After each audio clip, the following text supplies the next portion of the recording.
उसे? ट्रेनी ने हैरानी भरी नज़र से जवाब दिया। लेकिन यहाँ के ओगर जादूगर तो ऑर्क्स के खिलाफ लड़ने का इरादा रखते हैं, है ना? और तुम भी इस कोशिश में अपना योगदान देना चाहते हो, है ना? कुछ समय पहले तुमने ही उन सभी बेसहारा गॉब्लिन को बचाने के लिए हाथ बढ़ाया था।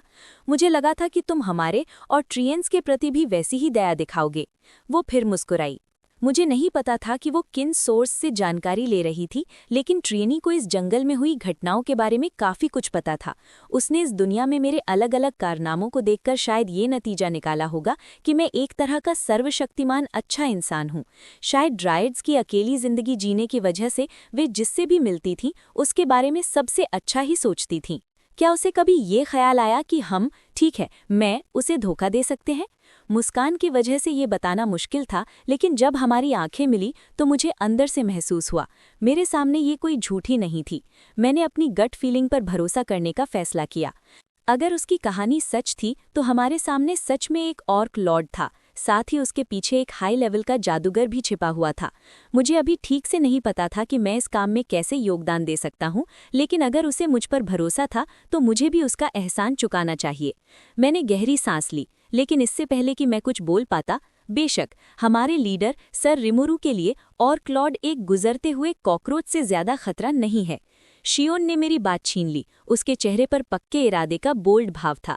अरे यार, मैं कोई भगवान या ऐसा कुछ नहीं हूँ। काश उसने पहले मुझसे बात कर ली होती। और ये पहले से ही तय क्यों है कि यहाँ ऑक्स को मारने वाला मैं ही हूँ? इससे पहले कि मैं विरोध करता, ट्रेनी ने मुझे एक और मुस्कान दी। ओह, उसने कहा, तो ये वैसा ही है जैसा मैंने सुना है। मैं तुम्हें ऑर्क लॉर्ड के खिलाफ बहुत बहुत शुभकामनाएं देती हूँ। और बस यही बात थी। शियोन ने मुझे लगभग जबरदस्ती ऑर्क लॉर्ड को मारने का काम सौंप दिया था, लेकिन इससे कॉन्फ्रेंस खत्म नहीं हुई। हम आगे बढ़ते रहे और ट्रेनी भी बाकी समय हमारे साथ रही। मैप पर दलदली इलाके में एक लकड़ी का बोर्ड था जिस पर लिजर्ड मैन लिखा था। उसके पीछे एक और बोर्ड था जिस पर गॉब्लिन्स लिखा था।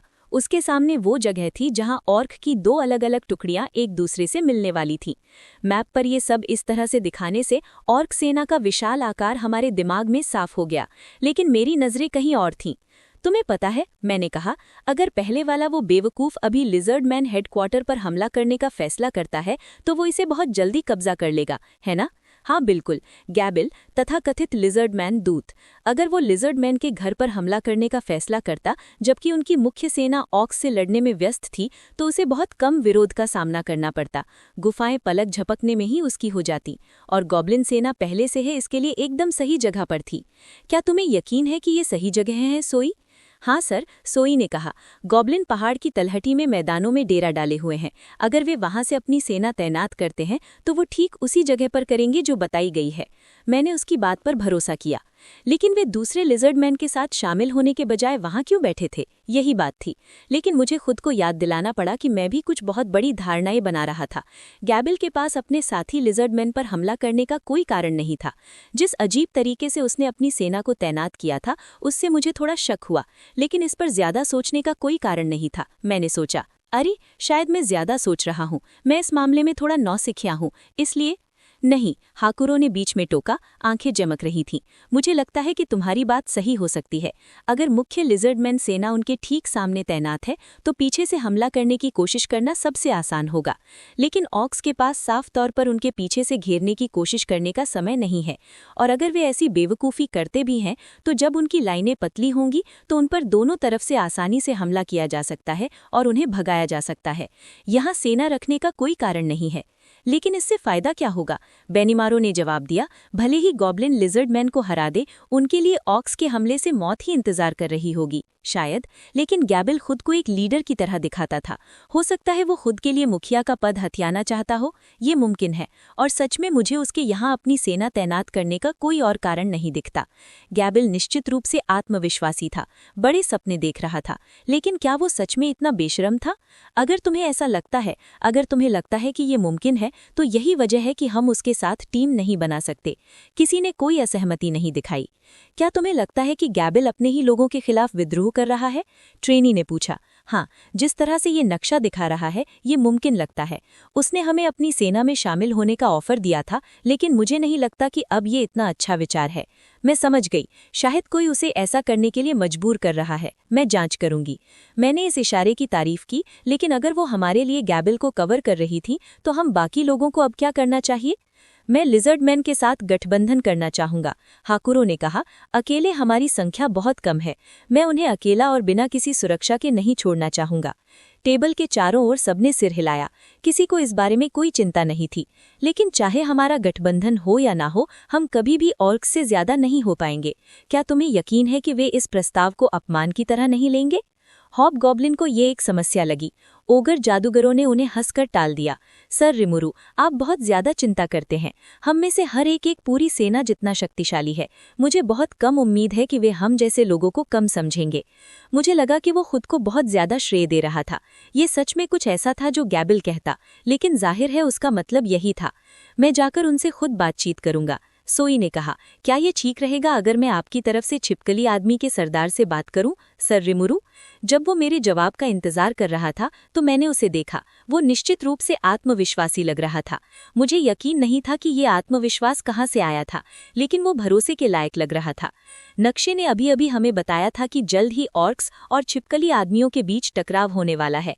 अगर ये सच था तो हमारे पास इस शहर को बचाने के लिए मेरे पहले के अंदाजे से ज्यादा समय था। पास के भविष्य का एक सामान्य अंदाजा होने से बाकी सबको भी थोड़ा शांत होने में मदद मिली। ठीक है, तो हम दो अलग अलग तरीके अपनाएंगे।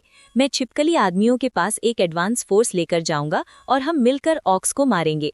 हम लड़ाई जीतने की कोशिश करेंगे, लेकिन अगर हालात खराब लगने लगे तो हम प्लान बी पर जाएंगे, जिसमें मूल रूप से हम शहर छोड़ देंगे। जहां पेड़ वाले जीव हैं वहां फिर से इकट्ठे होंगे और उनकी रक्षा करने पर ध्यान देंगे। अगर ऐसी नौबत आई तो हमें शायद इंसानों की मदद लेनी पड़ेगी। इसलिए मैं एडवेंचरर काबाल से संपर्क करूंगा और उनसे ऑर्क लॉर्ड को खत्म करने में हमारी मदद करने के लिए कहूंगा। वो उनके लिए भी उतना ही खतरा है जितना हमारे लिए, इसलिए मुझे यकीन है कि वे मदद के लिए आगे आएंगे। बेशक ये सब छिपकली आदमियों के साथ गठबंधन बनाने पर निर्भर करता है। सोई, तुम इसमें अहम भूमिका निभाओगे। इसे मुमकिन बनाओ। हाँ मेरे मालिक, सोई ने मेरी तरफ सिर हिलाया। मुझे यकीन था कि वो काम कर देगा, पक्का। ठीक है, तो फिर जब भी तुम्हें मौका मिले लिजर्ड मैन चीफ से बात कर लेना। बस ये पक्का कर लेना कि हम दोनों इस गठबंधन में बराबर के पार्टनर हों। कोई किसी की सेवा नहीं करेगा। मैं समझ गया। और फिर वो तुरंत गायब हो गया, जैसे परछाइयों में घुल गया हो। वो बहुत तेजी से काम करता है ना? अच्छा, अब अगर सोई अपना काम खराब करता है तो हम सीधे प्लान बी पर जाएंगे। मैं चाहता हूं कि आप सब इसके लिए तैयार रहें अगर ऐसी नौबत आती है तो। बाकी सबने सहमति में सिर हिलाया। मेरे अचानक अनुरोध को स्वीकार करने के लिए आप सभी का धन्यवाद, ट्रेनी ने मेरी तरफ झुकते हुए कहा। मैं पूरी कोशिश करूंगी कि ये रिश्ता हम दोनों के लिए फायदेमंद हो। ओह नहीं, ओह आपको भी, उसने जवाब में थोड़ी सी मुस्कान दी। शायद उसे मेरा हिचकिचाना प्यारा लगा हो या कुछ। तो हम फिर मिलेंगे, मॉन्स्टर्स के लीडर, या सर रिमुरु मुझे कहना चाहिए। फिर वो चली गईं, घर लौटने के लिए अपना जादू इस्तेमाल करके। तो हमें हमारे ऑर्डर मिल गए थे। अगर हम वो गठबंधन बना पाते तो बहुत अच्छा था, लेकिन अगर नहीं तो हमें थोड़ा सोच समझकर काम करना पड़ेगा। वैसे सर रिमुरु, क्या आपकी गैबिल से फिर से संपर्क करने में कोई दिलचस्पी है? अच्छा सवाल है हाकुरो। मुझे लगता है कि मैं इसे प्लान बी के लिए बचाकर रखना चाहूंगा, जब हम इंसानों का सपोर्ट लेने जाएंगे। लेकिन जब मुश्किल आएगी तो राज्यों को अपनी सेना जुटाने में समय लगेगा, है ना? तुम्हें क्या लगता है कि क्या हम उन्हें अभी के लिए बस इतना बता सकते हैं कि वहाँ एक ऑर्क लॉर्ड है? ये एक अच्छा विचार लगता है मेरे मालिक। मैं कोबोल्ड व्यापारियों को ये बात लीक कर दूंगा। वे इसके बाद इसे अच्छी तरह फैला देंगे। धन्यवाद। अभी के लिए ये काम करेगा। वैसे भी हमारे साथ हाथ मिलाने से पहले वे शायद ऑर्क लॉर्ड के जन्म के बारे में कुछ पक्का सबूत चाहेंगे। रिगर्ड पहले से ही हमारे कॉन्फ्रेंस रूम की झोपड़ी के बाहर मेरे आदेशों का पालन कर रहा था। गॉब्लिन राजा होने के बावजूद वो अभी भी पूरे दिन ऐसे भागता रहता था जैसे किसी मुर्गी का सिर काट दिया गया हो। चीजें होने लगी थीं, इससे मुझे घबराहट होने लगी थी, लेकिन इसके बारे में सोचने का कोई फायदा नहीं था। हमें वही करना था जो हम कर सकते थे, और अभी इसका मतलब ये था कि हमें तैयारी करनी थी। एक ऑर्क लॉर्ड, है ना? काफी मुश्किल लग रहा था। लोगों की स्किल्स चुराना बहुत गलत लग रहा था, हालांकि मैं खुद भी ऐसा करने वाला नहीं था। लेकिन मुझे मीठी मीठी बातों में फंसाकर उससे मुकाबला करने के लिए राजी किया गया था, और अब मैं ट्रेनी को निराश नहीं कर सकता था।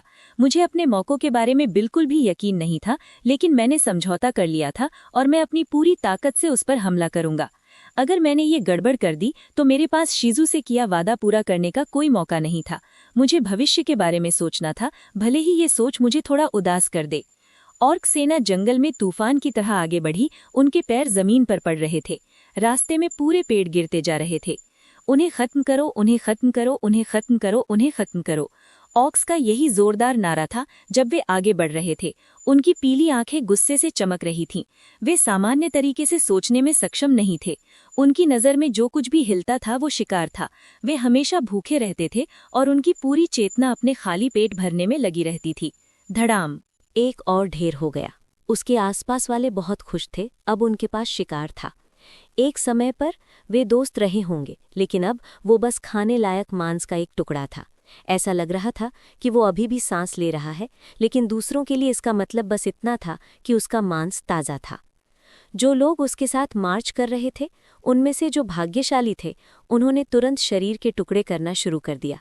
लिवर उनके छोटे से ग्रुप के लीडर को दिया गया और बाकी को पहले आओ पहले पाओ के आधार पर छीन लिया गया।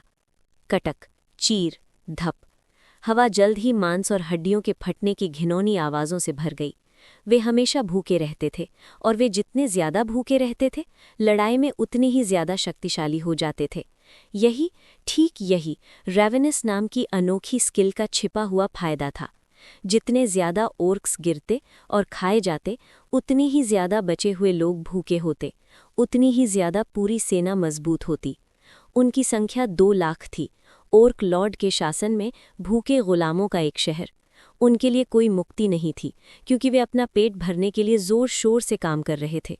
इस अंतहीन नर्क जैसी जगह में ये सब एक बेकार की कोशिश थी। अब ओग्रेस का वतन उनके सामने था। ओर्क्स डी रैंक के मॉन्स्टर थे। ओग्रेस डी ग्रेड के साथ उन्हें डर से कांपने पर मजबूर कर देते थे। वे सपने में भी उनसे लड़ने की हिम्मत नहीं करते थे। लेकिन अब देखो उन्हें खत्म करो, उन्हें खत्म करो, उन्हें खत्म करो, उन्हें खत्म करो। वे कभी नहीं रुके, बल्कि शिकार की तलाश ने उन्हें और तेज कर दिया। उनके साथ ही गिरते गए जैसे जैसे ओग्रेस गुस्से में थे, अपनी पूरी ताकत का इस्तेमाल कर रहे थे, उन्हें काट रहे थे, अपनी कुल्हाड़ियों के हैंडल से उनकी खोपड़ी तोड़ रहे थे। लेकिन इसका मतलब बस इतना था कि ओर्क्स को अचानक ताज़े मांस की भरपूर सप्लाई मिल गई। वे बहुत खुश थे, उम्मीद कर रहे थे कि ये कम से कम एक पल के लिए भूख को दूर करने में मदद करेगा। एक ओग्रे गिर गया। कई ओर्क्स तुरंत उस पर टूट पड़े, उसके खून में नहाते हुए उसके शरीर को कुतरने लगे। लेकिन ये काम नहीं आया, इससे कुछ नहीं भरा। लेकिन अब देखो, ओर्क्स के शरीर बदल रहे थे। ओग्रे की शक्ति अब उनके अंदर थी, और अब ओग्रेस को कथित तौर पर कमज़ोर ओर्क झुंडों ने निगल लिया। वे अपनी आखिरी चीखें मार रहे थे, अपनी शक्तियों की बेकारिता से दुखी थे। और धीरे धीरे, लेकिन निश्चित रूप से, कुछ ओर्क्स में नई अप्रत्याशित क्षमताएं दिखने लगी। जिन साथियों को मैं खाता हूँ, उनकी ताकत मेरी अपनी हो जाती है। जिस शिकार को मैं खाता हूँ, उसकी शक्ति मेरी अपनी हो जाती है। खाना जारी रहा। किसी को मौत का डर नहीं था। उनके मन में डर की कोई भी भावना उनके साथियों के मांस के साथ ही खत्म हो गई थी, और उनके अंदर बहने वाली शक्ति अब राजा तक पहुंच रही थी। उनके राजा तक, ओर्क लॉर्ड, जो फूड चेन में सबसे ऊपर था। मार्च जारी रहा। उनका अगला शिकार ठीक उनके सामने था। जब छिपकली आदमी सरदार ने रिपोर्ट सुनी तो वो कांप गया। जिस चीज से वो सबसे ज्यादा डरता था, वो अब सच हो गई थी।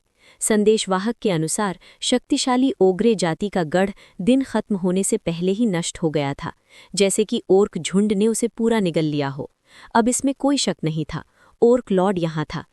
सिर्फ आंकड़ों के हिसाब से ये अभी भी डी रैंक के ओर्क्स थे, चाहे वो 10,000 C+ लेवल के छिपकली आदमी ही क्यों न हो। दलदल में अपने घर के मैदान पर खेलते हुए उनके पास बराबरी से लड़ने या बेहतर लड़ने का पूरा मौका था। लेकिन अगर जिस चीज से वो सबसे ज्यादा डरता था एक ओर्क लॉर्ड मौके पर था, तो उनमें से कोई भी अब डी रैंक का नहीं रहा था। अगर उन्होंने ओग्रेस को पूरी तरह से हरा दिया था, तो ये उनकी शक्ति का संकेत था। ऊपर वाले आदमी से लेकर सेना के सबसे निचले प्यादे तक, वे शायद ओग्रेस जितने शक्तिशाली नहीं होंगे, नहीं, लेकिन आप उस डी के आगे कम से कम एक प्लस का निशान लगा सकते हैं। और कोई भी ओर्क जो नाइट लेवल या उससे ऊपर का था, वो कम से कम C लेवल का होगा। अरे, इस समय वे C+ की ओर बढ़ रहे होंगे, जो छिपकली आदमियों के ग्रेड को मैच करता है। इतनी बड़ी सेना को रोकना काफी मुश्किल होगा, जो उनकी सबसे कमजोर कड़ी पर हमला करने की कोशिश कर रही थी। लेकिन अगर अब पैदल सेना के स्तर पर ताकत में कोई खास अंतर नहीं था, तो उनके पास कोई मौका नहीं था। ओर्क लॉर्ड की मौजूदगी मतलब गुफाओं में छिपकर घेरेबंदी का सामना करने की कोशिश करना बेकार होता। अगर उनके पास और सैनिक होते तो बात अलग थी, लेकिन सभी संभावित रास्तों को बंद करने से सिर्फ छिपकली लोगों को भूख मरना पड़ता, ओर्क्स को नहीं। उन्हें बस उन पर हमला करना पड़ता। ये सरदार के लिए एक कड़वा फैसला था, लेकिन ये लेना ही था। गैबिल, जिसे गॉब्लिन का समर्थन पाने के लिए भेजा गया था, उसने अभी तक वापस रिपोर्ट नहीं की थी। वे उसे ढूंढने में समय बर्बाद नहीं कर सकते थे, इससे उनके दुश्मन और भी ज्यादा खतरनाक हो जाते। सरदार को डर लगने लगा कि उसे खुद सेना का नेतृत्व करना पड़ेगा। एक सैनिक चिल्लाता हुआ भाग आया, सरदार, हमारे पास एक घुसपैठिया है, वो आपसे चूना पत्थर की गुफा के प्रवेश द्वार पर मिलना चाहता है। सरदार के गार्ड्स ने जवाब में अपने भाले तैयार कर लिए। शांत हो जाओ, उसने कहा। वो पास ही एक शक्तिशाली आभा महसूस कर सकता था, जो उसने पहले कभी नहीं महसूस की थी, और उसने महसूस किया कि कुछ भी करने से कोई फायदा नहीं होगा। किसी भी लड़ाई से बहुत ज्यादा नुकसान होगा शायद, और वैसे भी उसे आभा में कोई दुश्मनी महसूस नहीं हुई। जो भी हो, उसने खुद को संभालते हुए कहा, वो बहुत बहादुर है जो यहाँ अकेला आया है। मैं उससे मिलना चाहता हूँ, उसे यहाँ लाऊं। लेकिन खतरे का क्या मेरे मालिक? ये आभा एक जादू से पैदा हुए इंसान के लेवल का है। अगर हम उसे भगाना चाहते हैं तो हमें इसकी भारी कीमत चुकानी पड़ेगी। वो तुरंत कोई खतरा नहीं लग रहा है, इसलिए हमारे पास उसे तुरंत धमकाने का कोई कारण नहीं है। तो क्या हम चेंबर के इलाके में अपनी खास टुकड़ियों को तैनात कर दें? हाँ, लेकिन मैं चाहता हूँ कि जब तक मैं ऑर्डर ना दूं, कोई 1 इंच ना हिले। ये साफ कर दो। हाँ मेरे मालिक। चीफ ने अपने शाही गार्ड को सिर हिलाया और बिना बुलाए मेहमान के आने का इंतजार किया। वे एक प्राकृतिक भूल भुलैया में थे, जिसमें अनगिनत छिपी हुई जगहें और कोने थे। अगर इस जादू से पैदा हुए दुश्मन ने कोई परेशानी खड़ी करने की कोशिश की, तो उनके पास इससे निपटने के तरीके होंगे। अगर सबसे खराब स्थिति आती है तो चीफ को उम्मीद थी कि वे इसके बजाय बात करके मामला सुलझा लेंगे। अब आभा और करीब आ गया। उसका आकार चीफ को सब कुछ बता रहा था जो उसे जानने की जरूरत थी। कुछ भी बेवकूफ़ी भरा, उसने सोचा, और मेरी 100 टुकड़ियां भी उसे हराने के लिए काफ़ी नहीं होंगी। कुछ और पलों के बाद उसके एक आदमी ने एक मॉन्स्टर को उसके चेंबर में लाया। वो गहरे रंग का था, उसके बाल काले थे जिनमें नीले रंग के निशान थे, और आंखें हल्के नीले रंग की थीं जो बर्फ की तरह ठंडी थीं। वो लगभग एक औसत छिपकली आदमी जितना लंबा था। राक्षसों के हिसाब से बहुत बड़ा नहीं, लेकिन वो शांत, बेफिक्र, किसी भी चीज़ के लिए तैयार था। जो शक्ति वो बिखेर रहा था वो अपने आप में बहुत ज्यादा थी, भले ही वो कई छिपकली आदमी योद्धाओं से घिरा हुआ था जो उसे काबू में रखने के लिए थे। चेंबर के चारों ओर 100 और सैनिक तैनात थे जो अपने चीफ के निर्देश पर इस मेहमान पर हमला करने के लिए तैयार थे। चीफ ने मेहमान को देखा, फिर उसने हार मान ली। अगर ये गलत हुआ, उसने सोचा, तो हो सकता है कि मैंने इस कमरे में मौजूद सभी लोगों की जान बर्बाद कर दी हो। इस मॉन्स्टर के आभा का यही हाल था, जो उसकी जानी पहचानी किसी भी चीज से कई गुना बड़ा था। माफ कीजिए, चीफ ने शुरू किया। हम अपनी तैयारियों में इतने व्यस्त थे कि मुझे डर है कि मैं आपको वो सही इज्जत नहीं दे पाऊंगा जिसके आप हकदार हैं। क्या मैं पूछ सकता हूं कि आप यहाँ क्यों आए हैं? उसके शब्दों से कमरे में मौजूद छोटे छिपकली जैसे आदमी गुस्से में आ गए। ऐसे अनजान आदमी के सामने इतनी ज्यादा तहजीब दिखाने की क्या जरूरत थी? सरदार ने उनकी चिंता को समझा, लेकिन अब वो परेशान था। अगर उन्होंने इस मेहमान को नाराज करने के लिए कुछ भी किया, तो वे शायद फिर कभी इस कमरे से बाहर नहीं निकल पाएंगे। जवान योद्धाओं के पास बहुत कम अनुभव था, और उनमें अपने दुश्मनों को सही ढंग से पहचानने की काबिलियत नहीं थी। वे सरदार की तरह लंबे समय तक नहीं जिए थे, और न ही उन्होंने उसकी तरह खतरे को पहचानने की स्किल्स डेवलप की थी। लेकिन सरदार की चिंताओं की बिल्कुल भी परवाह न करते हुए उस मॉन्स्टर ने कहा, मेरा नाम सोई है। ज्यादा रस्मों की कोई जरूरत नहीं है, मैं सिर्फ एक संदेशवाहक हूँ। सरदार के बुरे फैसले को सच साबित करते हुए उस मॉन्स्टर ने शांति से अपना परिचय दिया। जब उसने सरदार को देखा तो उसके हाव भाव में कुछ भी जंगली नहीं था, और उसने अपने आसपास बड़बड़ा रहे गार्ड्स की बिल्कुल भी परवाह नहीं की। सोई है, एक नाम वाला मॉन्स्टर। इससे जबरदस्त ताकत का एहसास तो समझ में आता है, और इस नाम वाले मॉन्स्टर को कोई और यूज कर रहा था। ये सोचकर सरदार के पसीने छूट गए। मुझे अपना मकसद बताने दीजिए। मेरे मालिक आपके साथ गठबंधन करना चाहते हैं, और उन्होंने मुझसे जरूरी इंतजाम करने के लिए कहा है। मुझे लगता है कि हमारे पास आपके लिए अच्छी खबर है। मेरे मालिक चुपचाप बैठकर ये नहीं देखना चाहते कि ऑर्क्स आपकी सेना को खत्म कर दें, इसीलिए उन्होंने इस गठबंधन का प्रस्ताव रखा है। आखिरकार ये सरदार के लिए कोई बुरा सपना नहीं था। ये मालिक थोड़ा घमंडी और जबरदस्ती करने वाला लग रहा था, लेकिन ऑफर के कुछ पहलुओं को सुनना जरूरी था। सरदार ने सोचा इस मॉन्स्टर सोई और जिसकी वे सेवा करते थे उसके लक्ष्यों के बारे में। वे जो भी था वो कम से कम ओर्क्स के खिलाफ काम कर रहा था। आपके प्रस्ताव का जवाब देने से पहले क्या मैं आपसे एक सवाल पूछ सकता हूँ? मुझे सुनने दो।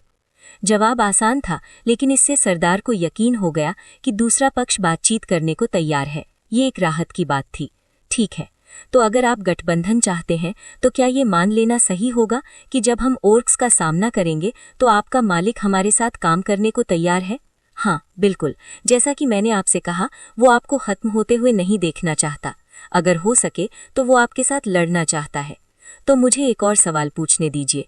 आपके मालिक के हिसाब से इस ओर्क एक्टिविटी के पीछे असली वजह क्या है? सोई कुछ देर के लिए चुप रहा।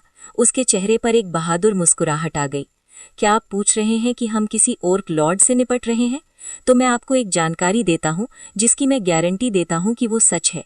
मेरे मालिक सर रिमुरु को जूरा के जंगल के रखवालों ड्रायरेंट से ओर्क लॉर्ड को मारने का रिक्वेस्ट मिला है। उन्होंने पूरी गंभीरता से ये काम करने का वादा किया है। मुझे उम्मीद है कि आप अपना फैसला करते समय इस बात को ध्यान में रखेंगे। इस जवाब में सरदार को उम्मीद से ज्यादा मिला। ये खुलासा कि ड्राइड शामिल थे सुनकर कमरे में मौजूद सभी लोग हिल गए, और उसके सामने वाले आदमी ने अभी अभी कन्फर्म किया था कि ओर्क लॉर्ड बहुत बहुत असली था। ये राक्षस जिस भी मालिक की सेवा करता था, क्या सच में उसके पास इस खतरे को हराने की शक्ति थी? ये देखते हुए कि सोई ने जंगल की टॉप लेवल की शक्तियों में से एक ड्राइड का नाम लिया था, ये मानना सुरक्षित लग रहा था कि वो सच कह रहा था। कोई भी इतना बेवकूफ़ नहीं था कि ड्राइड के बारे में बात करे अगर ऐसा करने से उनका गुस्सा भड़कता। कहा जाता था कि वे जंगल के पेड़ों के जरिए सब कुछ देख और सुन सकते थे। जंगल के सभी रहने वाले जानते थे कि उनके नामों का सम्मान के साथ इस्तेमाल किया जाना चाहिए। गठबंधन शब्द से पता चलता था कि छिपकली जैसे इंसानों को गुलामी नहीं करनी पड़ेगी, उनके साथ बराबरी का व्यवहार किया जाएगा। सरदार ने सोचा ये एक ऐसा प्रस्ताव था जिसे स्वीकार करना ही था। लेकिन इससे पहले कि वो कुछ बोल पाता, छिपकली जैसे इंसानों का एक और ग्रुप चेंबर में आ गया। सरदार, ऐसी बातें सुनने की कोई जरूरत नहीं है। बिल्कुल, हम गर्वित छिपकली जैसे इंसानों की जाति हैं। कोई अजनबी क्यों सोचता है कि वो बस ऐसे ही आकर हमारा फेवर ले सकता है? वे गैबिल के आदमी थे, उस ग्रुप का हिस्सा जो पीछे रह गया था जबकि उनका लीडर गॉब्लिन का सपोर्ट पाने के लिए निकला था। सरदार ने उन्हें रुकने के लिए कहा था क्योंकि उसे डर था कि वे गॉब्लिन के साथ नाजुक बातचीत में काम के नहीं होंगे, और अब वो उस गलती की कीमत चुका रहा था। काश वो अपनी जीभ क्लिक करके उन्हें गायब कर पाता।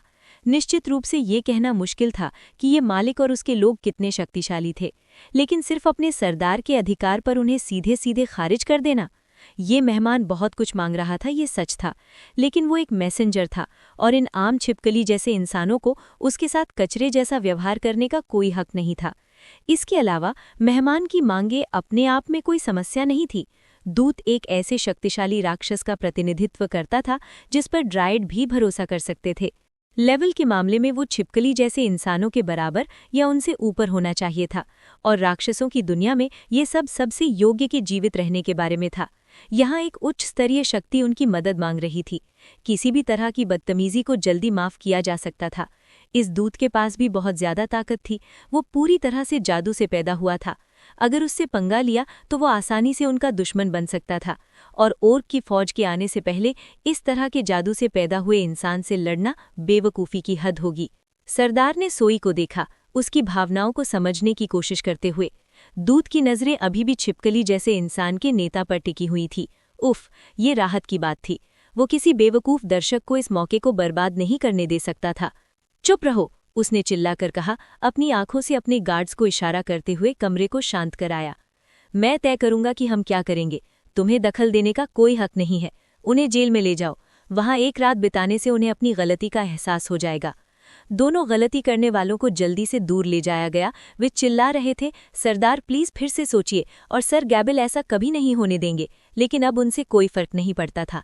वो सोई की तरफ मुड़ा और अपना सिर झुकाया। प्लीज मेरे लोगों की बदतमीजी के लिए मुझे माफ कर दें। मुझे लगता है कि मैं आपके साथ ये गठबंधन करना चाहूँगा। हालांकि इस समय मुझे जिन मामलों से निपटना पड़ रहा है उनकी वजह से मुझे यहीं रहना पड़ रहा है। आम हालात में मैं अपनी पसंद की जगह पर आपके मालिक से बात करना पसंद करता, लेकिन मुझे डर है कि मैं एक पल भी नहीं निकाल सकता। क्या उनके लिए मेरे पास आना मुमकिन होगा? उसने घबरा कर निगला। वो जानता था कि ये बहुत ज्यादा मांग रहा था, किसी ऐसे इंसान से जो उससे कहीं ज्यादा ताकतवर था।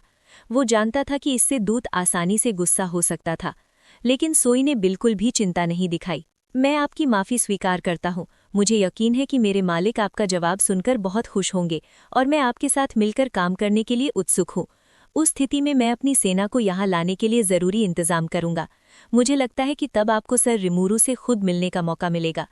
सोई के हाव भाव से लग रहा था कि उसने एक पल के लिए भी नहीं सोचा था कि सरदार उसे मना कर देगा, या सरदार ने अचानक सोचा अगर मैंने उसे मना कर दिया तो बस बात खत्म, छिपकली जैसे इंसानों की किस्मत का अंत। और ये कोई फालतू की अटकलें नहीं हैं, उसने सोचा। आज की ये मीटिंग के बिना, इस गठबंधन के बिना हमारे लोग शायद खत्म हो गए होते। दूत सोई ने ऐलान किया था कि ओर्क लॉर्ड असली था। सरदार के मन में सबसे बुरा जो हो सकता था वो पहले ही शुरू हो गया था। अब एक उम्मीद की किरण थी कि वो इससे बच सकते हैं। इससे सरदार को बहुत राहत मिली। तो हम 7 दिन बाद मिलेंगे, सोई ने कहा। मैं आपसे गुजारिश करता हूं कि आप तब तक किसी भी तरह के झगड़े में जल्दबाजी ना करें। मैं आपको ये भी सलाह दूंगा कि फिलहाल आप अपनी पीठ का भी ध्यान रखें। बहुत बढ़िया, मैं आपके मालिक से मिलने का इंतजार कर रहा हूँ।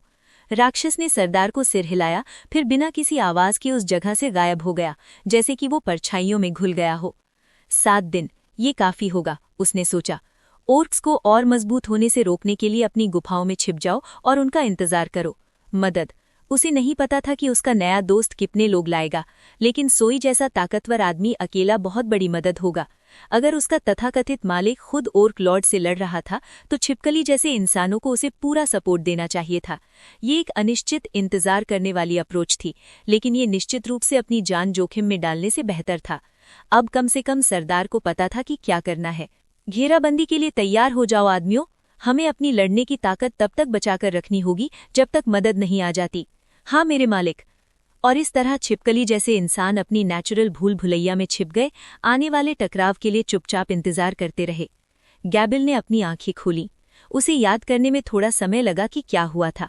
जब उसे आखिरकार याद आया तो वो गुस्से में बिस्तर से उठ गया। क्या आप जाग गए मेरे मालिक? उसकी सेवा करने वाले छिपकली जैसे इंसान ने कहा। हाँ, मैं आपको परेशान करने के लिए माफी चाहता हूँ। मैं जरूर उसके जाल में फंस गया। उसके जाल में? हाँ, उस बदतमीज बेवकूफ और उसकी चालाक चालों ने। मतलब? सर, मतलब कि जिस फाइटर ने मुझे हराया था वो गांव का असली लीडर था। क्या? उसके आदमी घबराकर एक दूसरे से बात करने लगे। इस बुरी खबर को पचा रहे थे। उनके दिमाग में इससे बहुत कुछ साफ हो गया था। उस छोटे धोखेबाज ने दिखावा किया कि वो स्लाइम उनका लीडर है ताकि मेरा ध्यान भटका सके। उसने किसी बेवकूफ नौकर का रोल किया और फिर ठीक उसी समय मुझ पर हमला किया जब मैं लापरवाह था। सभी गंदी चालों में से मेरे मालिक, और ये सोचकर कि सभी मॉन्स्टर्स में से डायावॉल्स ऐसे छोटे दिमाग वाले नेवले के साथ जानबूझकर सहयोग कर रहे हैं। मैदान के सो कॉल्ड मास्टर्स के लिए बस इतना ही। आखिर में बस कुछ खरोंच वाले कुत्ते। एक कायर का काम, पूरी तरह से। आप जैसे योद्धा के साथ तलवारें क्रॉस करने के लायक नहीं सर गैबिल। बिल्कुल, हाँ ये सही है। मैंने उसे मेरे साथ फेयर एंड स्क्वायर द्वंद्व युद्ध का मौका दिया था और अब मुझे समझ में आ रहा है कि वो कितना बड़ा गलत फैसला था। मैं समझ गया सर। मुझे वास्तव में कोई और तरीका नहीं दिखता जिससे आप हार का स्वाद चखते। धत तेरी की, उन कमीना डायावोल्फ ब्यांचवों और उन धोखेबाज हॉबगॉब्लिन पर लानत, सिर्फ इसलिए कि उन्हें इवोल्यूशन का एक राउंड मिला मेरे मालिक। वे ऐसे घूमते हैं जैसे दुनिया उन्हीं की हो। अगर उन्हें लगता है कि वे छिपकली जैसे इंसानों का मुकाबला कर सकते हैं तो बेहतर होगा कि हम जल्द से जल्द उनका ये भ्रम दूर कर दें। गैबिल ने अपने आदमियों को तारीफ में सिर हिलाया। ये सच था। वो कोई और वजह नहीं सोच सकता था कि वो मुकाबला क्यों हारा। और डायावॉल्व्स बहुत बड़ी निराशा साबित हुए। उनकी शान, उनकी बेहतरीन टीम वर्क की सारी बातें, और यहाँ वे कुछ धोखेबाज नीचों के साथ अपना नसीब बांट रहे थे। जो भी मेरे खिलाफ ऐसी कायर वाली चालें चलता है वो निकम्मा है, उसने गुस्से में थूका। शायद ये अच्छा ही हुआ कि हमने उनका साथ नहीं दिया। हाँ, मैं भी यही कहूँगा। बेशक बेशक। गैबिल अपने आदमियों की तारीफ सुनकर खुश हो रहा था। फिर वो जोर से हंसा। जहां तक उसकी बात थी वो बिल्कुल भी नहीं हारा था। अब सोच रहा हूँ, दूसरे आदमी ने कहा, मुझे ये अजीब लगता है सर गैबिल कि आप इतने समय से योद्धा लॉर्ड के पद पर हैं। क्या? गैबिल ने छिपकली जैसे इंसान पर ताना मारते हुए जवाब दिया। नहीं नहीं, मेरा मतलब ये नहीं है कि आप इस पद के लायक नहीं है मेरे मालिक, बिल्कुल उल्टा। मुझे बस लगता है कि ये एक तरह से मौका बर्बाद करना है। आप इतने समय से उस कमजोर बूढ़े आदमी की सेवा कर रहे हैं, आगे बोलो। अब गैबिल उसकी तरफ था। छिपकली जैसे इंसान ने अपनी मुद्रा सीधी की, उसे राहत मिली। मुझे लगता है सर गैबिल कि अब समय आ गया है कि हम अपने सरदार को रिटायर होने दें और आपको नया छिपकली जैसा इंसानों का सरदार बनाएं। आह, काश ऐसा पहले ही हो गया होता, तब शायद हम ओर्क से इतने परेशान नहीं होते जितने अब हैं। दूसरे लोग भी जल्दी से सहमत हो गए। बिल्कुल, एक बार जब सर गैबिल अपनी असली ताकत दिखाएंगे तो वो जिद्दी बूढ़ा बेवकूफ जल्द ही इशारा समझकर हट जाएगा। ये छिपकली जैसे इंसानों के लिए एक नया युग होगा और इसे सच होते देखने से ज्यादा मुझे और कुछ भी खुश नहीं करेगा। बहुत सच, हमारे वतन में एक नई हवा चलने का समय आ गया है। गैबिल ने चीख कर की गई तारीफ पर सिर हिलाया। उसे आखिरकार लगा कि सही समय आ गया है। आह, तो आप सब भी यही सोच रहे थे? मैं भी यही सोच रहा था कि अब काम करने का समय आ गया है। तो क्या आप मेरे साथ लड़ने को तैयार होंगे? उसने अपने आदमियों को देखा। वे सब उसे देख रहे थे। उनकी आंखों में जोश भरा हुआ था। उसे जो दिखा वो उसे पसंद आया। वे छिपकली इंसानों के इतिहास में एक नए युग की कल्पना कर रहे थे, जिसमें वे सीधे तौर पर हिस्सा लेंगे। गैबिल को लगा कि जल्द ही वो उसके सबसे भरोसेमंद सलाहकार बन जाएंगे और वो उसे वो साथ देंगे जिसकी उसे जरूरत होगी, जब वो अपनी प्रजाति को शानदार गौरव की एक नई पीढ़ी की ओर ले जाएगा। हाँ सर, उसने एक कहा, अगर आप हमें लीड करने को तैयार हैं तो। यही वो मौका था जिसका गैबिल इंतजार कर रहा था। उसने समझदारी से सिर हिलाया। तो नया युग आ गया है, उसने ऐलान किया। बहुत बढ़िया, चलो हम सब एक साथ खड़े हों। इसके बाद हुई तालियों की गूंज कई मिनटों तक सुनाई देती रही। वो बेवकूफ आखिरकार स्टेज पर चढ़ गया था। नाटक शुरू होने वाला था। अध्याय 4, गियर्स अलग करना। छिपकली आदमी सरदार ने ताज़ा युद्ध रिपोर्ट पर सिर हिलाया। सोई के साथ उसकी मीटिंग को 4 दिन हो गए थे। दोनों सेनाओं के औपचारिक रूप से एक साथ आने में 3 दिन बचे थे, लेकिन उस दिन ऐसा लग रहा था कि वे बिना किसी बड़े नुकसान के एक और रात गुजार सकते हैं। ऑक्स का हमला, जैसा कि उन्हें उम्मीद थी, बहुत जबरदस्त था। गलियारे उनसे भरे हुए थे। वे बाढ़ की तरह अंदर आ रहे थे। गुफाएं जितनी भी भूल भुलैया जैसी थीं, उससे ज्यादा फर्क नहीं पड़ता था अगर वो दुश्मन से कोने कोने तक भरी हो। उन्होंने कुछ कमरों में जाल बिछाए थे ताकि उनकी संख्या थोड़ी कम हो सके, और उन्होंने बस इतना ही हमला करने की कोशिश की थी। लेकिन अभी तक एक भी छिपकली आदमी की जान नहीं गई थी। उन्होंने बचाव पर ध्यान दिया था, कोशिश कर रहे थे कि नुकसान कम से कम हो, और इसका फायदा मिल रहा था। गुफाओं के बारे में उनके ज्ञान ने एक बड़ी भूमिका निभाई, साथ ही छिपकली आदमियों का बढ़ता हुआ मनोबल भी। गुफाओं के रास्तों के नेटवर्क ने ये पक्का किया कि उनके भागने के रास्ते और इमरजेंसी आने जाने के रास्ते अछूते रहें। ऑक्स के हमले का सामना करने वाली टीमें शिफ्ट में बदलती रहती थीं, ये पक्का करते हुए कि किसी भी समय दुश्मन से कम सैनिक ही लड़ें। छिपकली आदमियों को अब तक की अपनी सफलता के लिए अपने सरदार के असाधारण नेतृत्व कौशल का शुक्रिया अदा करना था, लेकिन सरदार अपनी सफलता पर आराम करने को तैयार नहीं था।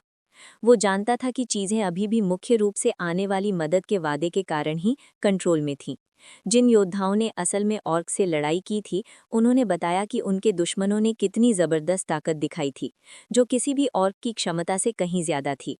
ये साफ तौर पर उनके ऑर्क लॉर्ड के खास कौशल का नतीजा था, और अगर उन्होंने आमने सामने की लड़ाई चुनी होती तो छिपकली आदमियों का सफाया हो गया होता।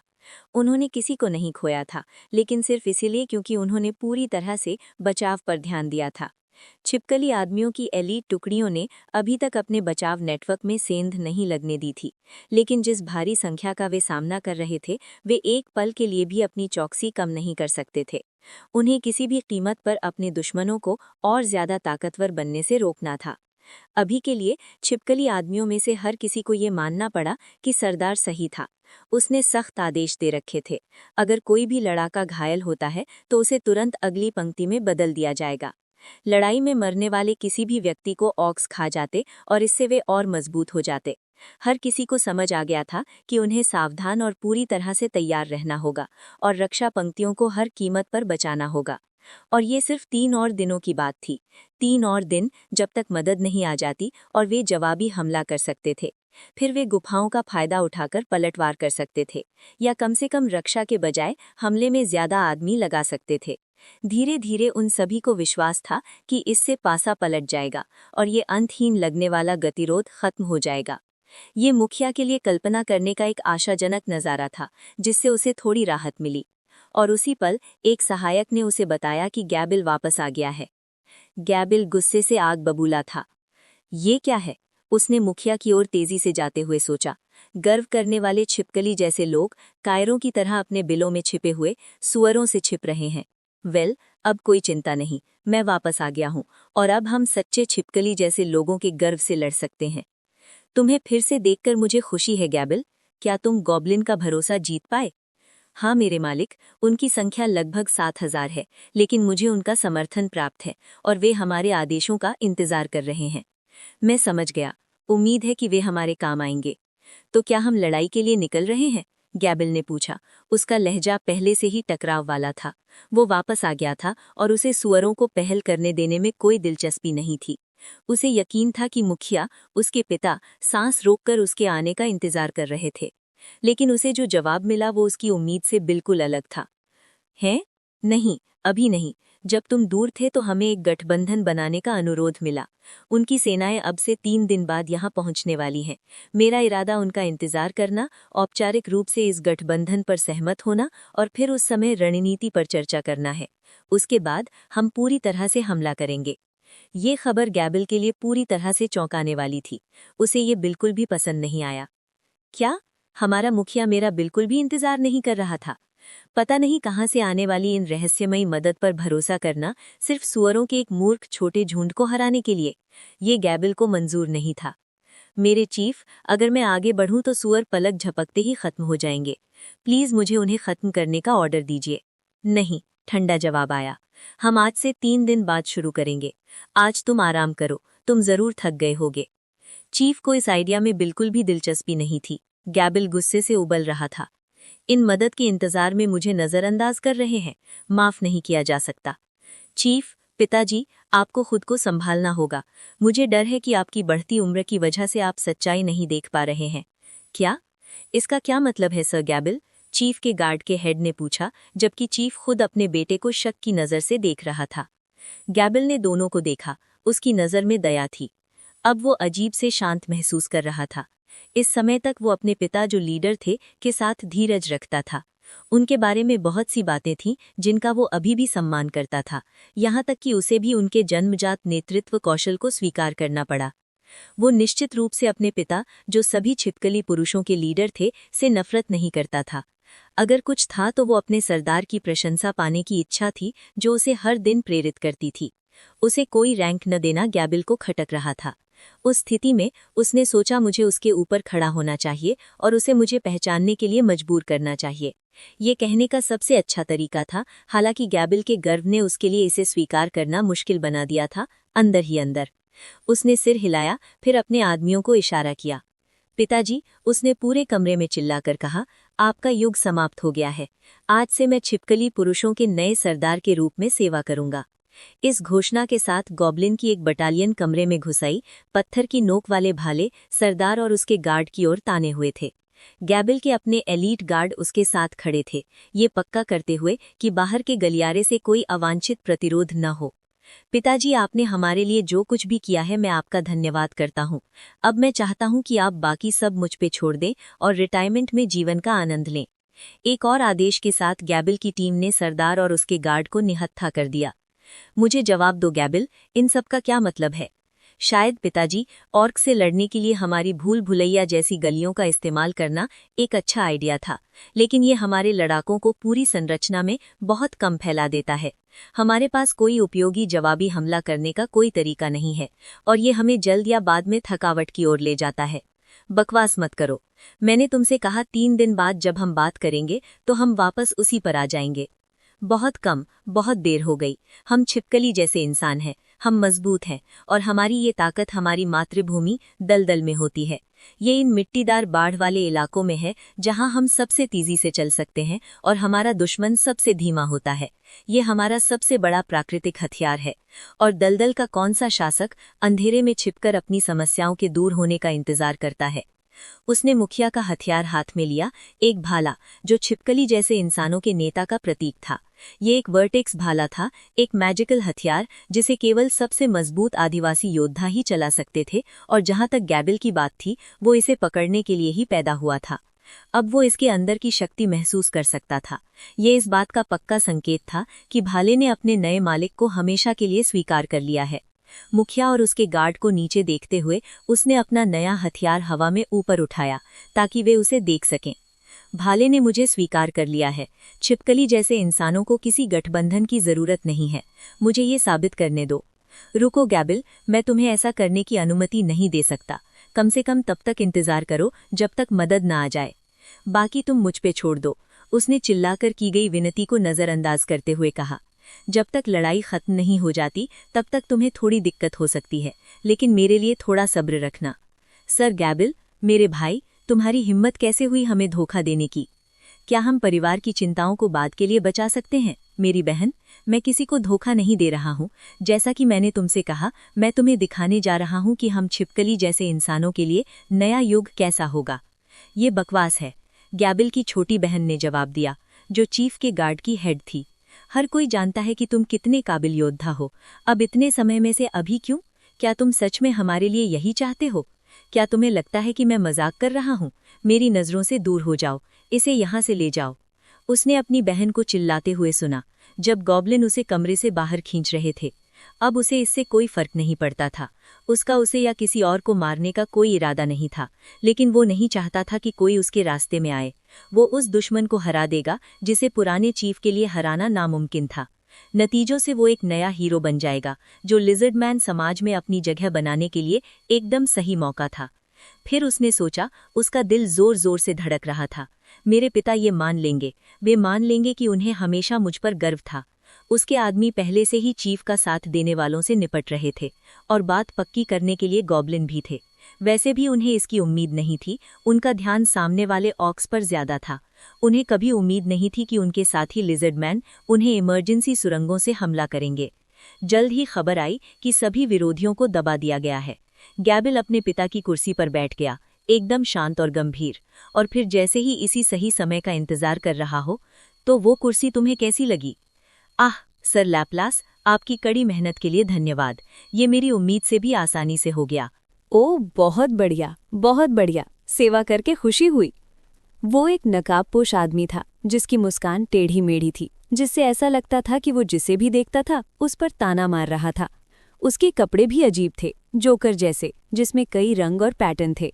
ये एक अजीब नज़ारा था, लेकिन गैबिल पर कोई असर नहीं हुआ। ये आदमी लाप्लास गैलमूट के लिए काम करता था, वो आदमी जिसे गैबिल लगभग किसी और से ज्यादा प्यार करता था। वो पहली बार गैबिल के सामने तब आया जब वो अपने नए मिले गॉब्लिन के साथ अपनी मातृभूमि लौट रहा था। मेरा नाम लाप्लास है, उसने शुरू किया। मैं मॉडरेट जेस्टर्स का वाइस प्रेसिडेंट हुआ करता था, जो एक तरह से हर फन मौला लोगों का ग्रुप था। लॉर्ड गैलमुड ने मुझे आपकी सेवा के लिए रखा है। आपको जो भी चाहिए मैं दूंगा। लाप्लास ने ये काम कुशलता से किया। गैबिल के आदमियों को कालकोठरी से आज़ाद कराया और छिपकलियों की चालों पर रेगुलर रिपोर्ट दी। ये लाप्लास ही था जिसने उसके लिए वर्टेक्स स्पीयर पर लगी मुहर हटाई, जिससे उसका तख्ता पलट सफल हुआ। ओरिजिनल प्लान के मुताबिक गैबिल और उसके खास गार्ड को चीफ और उसके आदमियों को दबाना था, जबकि मुख्य सेना दलदल में लड़ रही थी। लेकिन सेना के गुफाओं में छिपे होने के कारण वो आइडिया फेल हो गया। इससे गैबिल बहुत गुस्सा हुआ, लेकिन लाप्लास ने एक दूसरा रास्ता बताया। वो गॉब्लिन और गैबिल की अपनी सेना को बिना किसी का ध्यान खींचे सीधे चीफ के पास ले गया। ये जादू जैसा था। जिस तरह से उसने उन्हें भागने के रास्तों से निकाला और किसी भी छिपकली वाले को पता नहीं चला। संक्षेप में लाप्लास पूरे तख्ता पलट का मुख्य आदमी था। अरे चलो भी गैबिल, लाप्लास हंसा।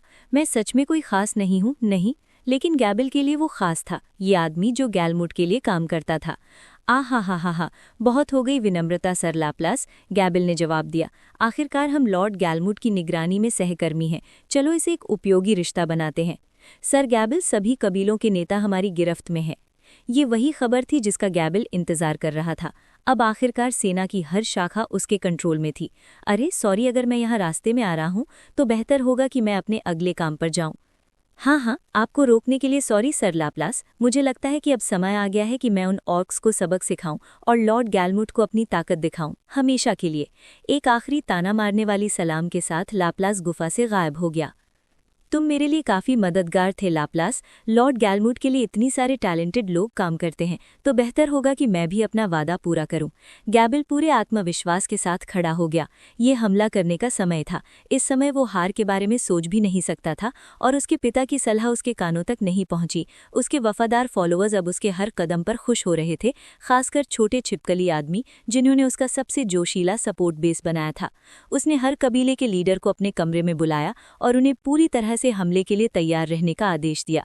जैसा कि उसने कहा, उन सुअरों को ये सिखाने के लिए कि छिपकली आदमी सच में कितने बहादुर और निडर थे।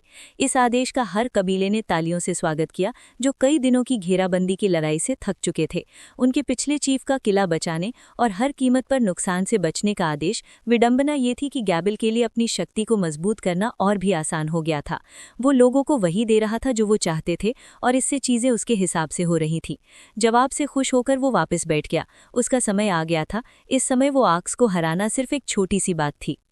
ये कैसे हो सकता है? निराशा की लहरें चीफ को परेशान कर रही थी। सोई की आखिरी सलाह, अपनी पीठ का ध्यान रखना, शायद इसी के बारे में थी। उसे लगा था कि लोग उसके पूरे कंट्रोल में थे, यहाँ तक कि ज्यादा आक्रामक लोग भी वफादारी से उसके आदेशों का पालन कर रहे थे, अपनी सुरक्षा मजबूत कर रहे थे। और फिर उसके अपने बेटे ने उसे धोखा दिया। निराशा ने उसे घेर लिया। ये एक भयानक स्थिति थी। अगर ऐसा ही चलता रहा तो लिजर्डमैन कल से पहले ही बर्बाद हो जाएंगे। 3 दिन तो दूर की बात है। उसने अपनी चीफ गार्ड की ओर देखा। उसने इशारा समझा और सिर हिलाया। जाओ, उसने चिल्लाया और चीफ गार्ड तुरंत अपनी बेड़ियों से निकलकर भाग गई। अलायंस फोर्स को जितनी जल्दी हो सके इन्फॉर्म करना था, नहीं तो वो भी इस सब में फंस सकते थे। उसे ऐसा होने से रोकना था। एक लिजर्डमैन और एक लीडर के तौर पर उसका गर्व यही चाहता था। वो दूत सोई नाम का आदमी उससे अपना ऑरा छिपाने की जहमत नहीं उठा रहा था।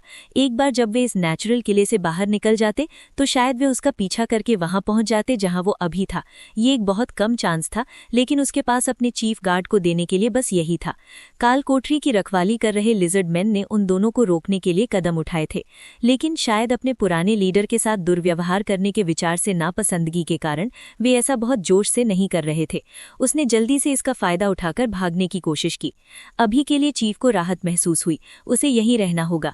अभी के लिए यही उसकी जिम्मेदारी थी। वो बस यही प्रार्थना कर सकता था कि उसकी बेटी उसे दिया गया मिशन पूरा कर ले। सिर्फ 7 दिन। उसने यही वादा किया था और वो फेल हो गया था। उसने अपनी नाकामी को कोसा अपनी सेल में और उम्मीद की कि इससे उसके साथी उसे अकेला ना छोड़े। पहनाए सोई ने वो गठबंधन इसलिए किया था क्योंकि उसके मालिक के लिए लिजर्ड जैसे इंसानों की कुछ कीमत थी। अगर इस तख्ता पलट से उसका मन बदल गया तो ये उन सब की किस्मत तय कर देगा। अगर इस लड़ाई में गैबल के वफादारों की जान जाती है तो ऐसा ही हो। शायद उन्हें इसका अंदाजा था।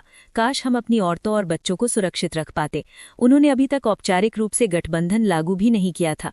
मुखिया पूरी तरह समझता था कि वो आसमान के तारे मांग रहा था, लेकिन एक इच्छा अब भी उस पर हावी थी। ये इच्छा कि ये त्रासदी उन सभी कबीलों के लिए बर्बादी ना लाए जिनकी वो देखरेख करता था। उसे लगा कि इतने सालों बाद वो उनका इतना हकदार था और इसके लिए कोई उसे दोष नहीं दे सकता। मुखिया को अच्छी तरह पता था कि क्या होने वाला है। एक बार जब गैबल सभी कबीलों पर कंट्रोल कर लेगा तो वो तुरंत हमला करने का आदेश देगा। उनके पास गलियारों में कुछ भी नहीं बचेगा, यहाँ तक कि कोई डिफेंस सिस्टम भी नहीं। थके हुए फ्रंटलाइन खिलाड़ियों की जगह लेने के लिए नए सैनिक नहीं होंगे और एक ऐसी ऑक सेना के खिलाफ जो लड़ाई बढ़ने के साथ साथ और मजबूत होती जा रही थी। ये सिर्फ समय की बात होगी जब उनका डिफेंस लड़खड़ाने लगेगा। हर कबीले की औरतों और बच्चों को भूल भुलैया के बीच में एक कमरे में भेज दिया गया था। तब उनकी रक्षा करने वाला कोई नहीं होगा। ये हुआ कैसे? अब इस पर रोना बेकार था। मुझे अपने आखिरी डिफेंस की बुनियाद बनना होगा। मुझे कम से कम उन्हें थोड़ा और समय देना होगा। बस थोड़ा और समय, यही सबसे अच्छा था जो वो अभी दे सकता था। उस दिन दलदल पूरी तरह से ऑर्क से ढका हुआ था। हवा में मौजूद कोई देखने वाला उन्हें गुफाओं के दरवाजों की ओर चींटियों की तरह झुंड में जाते हुए देखता, लेकिन वो भी झुंड का सिर्फ एक छोटा सा हिस्सा था।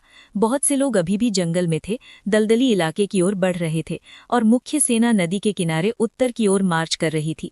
उन्हें कोई विरोध नहीं मिला। कुछ भी उन्हें दलदल को कवर करने और हिमस्खलन की तरह गुफाओं पर उतरने से नहीं रोक रहा था।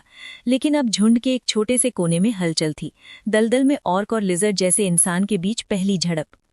इन जमीनों में लिजर्ड जैसा इंसान राजा था। लड़ाई में ताकतवर होने के कारण वे कीचड़ भरे घने दलदलों में, जिसे वो अपना घर कहते थे, फुर्तीले तेज मूवमेंट करने में सक्षम थे। लड़ाई इसी तरह शुरू हुई। कुछ मुट्ठी भर लड़ाके लंबी घास में छिपे हुए थे और कुछ ऑक्स पर चुपके से हमला कर रहे थे। सब कुछ वैसा ही हो रहा था जैसा गैबल ने उम्मीद की थी। उसके पिता, जो पहले सरदार थे और जो अभी भी उसके प्रति वफादार थे, एक बड़े जमीन के नीचे कमरे में बंद थे और अब वो अपनी नई एकीकृत सेना को फिर से संगठित करने के लिए सतह पर वापस आ गया था, अंदर एक दूसरे को पार करने वाले घुमावदार रास्तों का पूरा फायदा उठाने। रक्षा बल अभी भी अपनी जगह पर थे। गैबल ने लड़ाई खत्म करने की योजना बनाई थी, इससे पहले कि वो थक जाएं। उसे ऑक्स के पास सैनिकों की सही संख्या का अंदाजा नहीं था, लेकिन दोनों जातियों की प्राकृतिक क्षमताओं को देखते हुए उसे लगा कि चिंता की कोई बात नहीं है, जब तक कि उनकी संख्या 10 गुना ज्यादा न हो। तो क्या हुआ अगर वे उन पर बहुत सारे ऑक्स सैनिकों को भेज रहे थे? इससे इस मुकाबले के मूल तत्व नहीं बदलते थे। इसके अलावा उसने अपने लड़ाकों को मारो और भागो का तरीका अपनाने का आदेश दिया था। 1-2 वार करके जल्दी से पीछे हटना, बस एहतियात के तौर पर। इस तरह सतर्क रहने से वे जरूरत पड़ने पर बार बार फिर से इकट्ठे हो सकेंगे और अगले हमले के लिए तैयार हो सकेंगे। समय के साथ ये ऑक्स की संख्या को काफी कम कर देगा, जिससे उन्हें एक निर्णायक झटका लगेगा। अंदर के ऑक्स बाहर की सेनाओं से संपर्क खो देंगे और इसके साथ ही उन्हें पीछे हटने के लिए मजबूर होना पड़ेगा। इन जमीनों में लिजर्ड जैसे लोगों की प्राकृतिक फुर्ती ने इस रणनीति को संभव बनाया। गैबल कोई नासमझ मूर्ख नहीं था। उसमें अपने पिता की तरह एक नज़र में पूरे युद्ध क्षेत्र का अंदाजा लगाने की क्षमता नहीं थी, लेकिन जिस तरह से उसने अपने लड़ाके पुरुष और महिलाओं का नेतृत्व किया, वो काबिले तारीफ था। उसे पूर्व सरदार से बहुत सारी प्रतिभा विरासत में मिली थी। लिजर्ड जैसे लोग स्वाभाविक रूप से मजबूत, शक्तिशाली लोगों की ओर आकर्षित होते थे। सिर्फ बड़ी बड़ी बातें करना काफी नहीं होगा। गैबल के लोग उससे प्यार करते थे और ये प्यार साबित करता था कि वो सिर्फ शेखी बघारने और बिना सोचे समझे साहस से कहीं ज्यादा था। लेकिन क्या ये काफी होगा? रक्षा की आखिरी लाइन सबसे बड़े जमीन के नीचे कमरे की रखवाली करने वाली सेनाओं की संख्या 1000 थी। वो कमरा अब सिर्फ महिलाओं और बच्चों से भरा था, जो लड़ने वाले नहीं थे। बड़ी औरतें जरूरत पड़ने पर लड़ सकती थीं, लेकिन उन पर भरोसा करने का कोई फायदा नहीं था। इसीलिए 1000 लड़ाके उनकी रक्षा कर रहे थे, जो इस कमरे से जुड़े अलग अलग गलियारों में फैले हुए थे। हर डिफेंसिव लाइन ने समय के साथ धीरे धीरे पीछे हटने की योजना बनाई थी और आखिरी लड़ाई की जगह के चारों ओर एक साथ इकट्ठा होना था। बाकी सभी 7000 गॉब्लिन, लगभग 8000 लड़ाई के लिए तैयार लिजर्डमैन गैबल के सीधे कंट्रोल में थे। नए सरदार को विश्वास था कि वो बिना भूल भुलैया के भौगोलिक फायदों का इस्तेमाल किए सीधी लड़ाई में जीत सकते हैं। इसीलिए अंदर सिर्फ एक छोटा सा डिफेंस टीम बची थी, बाकी सभी सैनिकों को दलदल में भेज दिया गया था। पहला हमला ये ऑक्स के लिए पूरी तरह से एक सरप्राइज था, जिन्होंने पाया कि उनकी बटालियन एक दूसरे से अलग हो गई हैं और उन्हें बहुत नुकसान हुआ है। जो बचे कुचे लिजर्डमैन से भागने में कामयाब हुए, वे बाद में अलग थलग हो गए, जिससे वे गॉब्लिन के गैंग के लिए आसान शिकार बन गए। नए नए सैनिकों के एक ग्रुप के तौर पर उन्होंने शानदार प्रदर्शन किया। गैबल के आदेशों का अक्षरशः पालन किया, जैसा कि उन्हें करना ही चाहिए था। उनकी जिंदगी भी इसी पर टिकी थी। पहले से अंदाजा लगाना मुश्किल था, लेकिन गैबल के नेतृत्व वाली सेनाएं एक जबरदस्त तालमेल दिख रहा था। अब तक सब ठीक था। देखो, गैबल ने सोचा, सुअरों के इस झुंड से डरने की कोई जरूरत नहीं थी। मेरे पिता की उम्र ने उनके दिमाग पर पर्दा डाल दिया है। वो बातों को लेकर बहुत ज्यादा चिंता करते हैं। एक बार जब वो देखेंगे कि मैं यहाँ क्या कर सकता हूँ, तो मुझे यकीन है कि वो मुझे नया सरदार मान लेंगे। हमें जल्द ही इन सुअरों से दलदल को साफ कर देना चाहिए। गैबल चाहता था कि ये निर्णायक हो। वो नहीं चाहता था कि उसके पिता के मन में अपने बेटे की बेहतर काबिलियत के बारे में कोई शक रहे। और अब भी दूर से जो जयकारे उसे सुनाई दे रहे थे, उनसे लग रहा था कि वो सही रास्ते पर है। उसे देखो, ये ऑक्स कभी भी हम छिपकली इंसानों का मुकाबला नहीं कर सकते। उसे अपने सामने दलदल को देखकर अच्छा लगा, लेकिन ये उसकी किस्मत की लकीर का अंत होगा।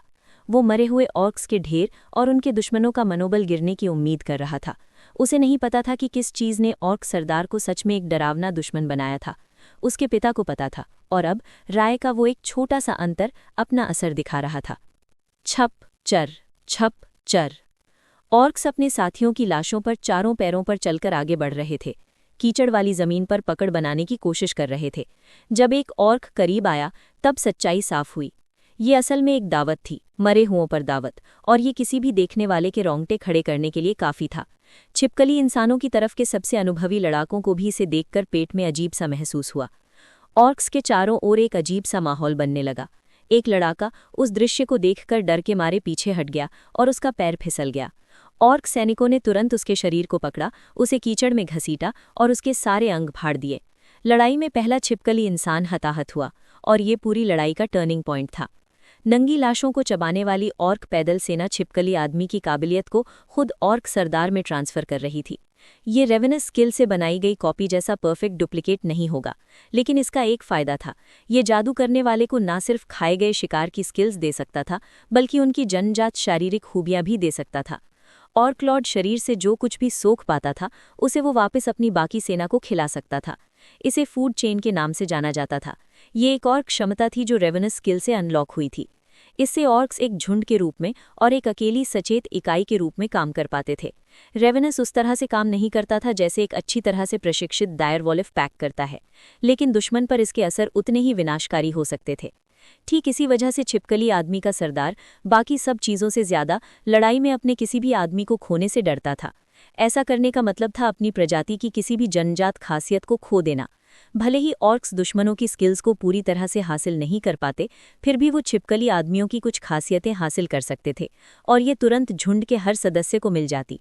शायद उनके पैरों के चारों ओर जाली बन जाती, जिससे वे कीचड़ में ज्यादा आसानी से चल पाते, या शायद उनके शरीर के ज्यादा कमजोर हिस्सों पर अचानक से शल्क आ जाते, जिससे उनका बचाव बढ़ जाता। ये छोटे मोटे बदलाव थे, हाँ, लेकिन लड़ाई का नतीजा कैसा होगा इस पर इनका बहुत बड़ा असर होता। उनसे डरो मत, गैबिल चिल्लाया। उन्हें वो ताकत दिखाओ जो हमें गर्व से छिपकली आदमी की जाति के रूप में मिली है। ये उसके आदमियों को थोड़ा और प्रेरित करने के लिए काफ़ी था। वे जानते थे कि वे जानी पहचानी जगह पर लड़ रहे हैं और उन्हें यकीन था कि उन्हें गति का फ़ायदा है। ऑर्क्स इतने फंस जाएंगे कि वो उनका पीछा नहीं कर पाएंगे, और भले ही उनकी संख्या कम हो, उनके किनारे पर एक तेज़ हमला उन्हें काट देगा, जैसा पहले हुआ था, या कम से कम उन्होंने ऐसा ही सोचा था। सेना की हर हरकत का कदम दर कदम मुकाबला करते हुए ऑर्क सेना अपनी जगह पर बनी रही, अपने दुश्मनों का बिना गलती के पीछा करती रही। वे अब पहले से ज्यादा तेजी से चल रहे थे। क्या ऑर्क्स अलग तरह से चल रहे हैं?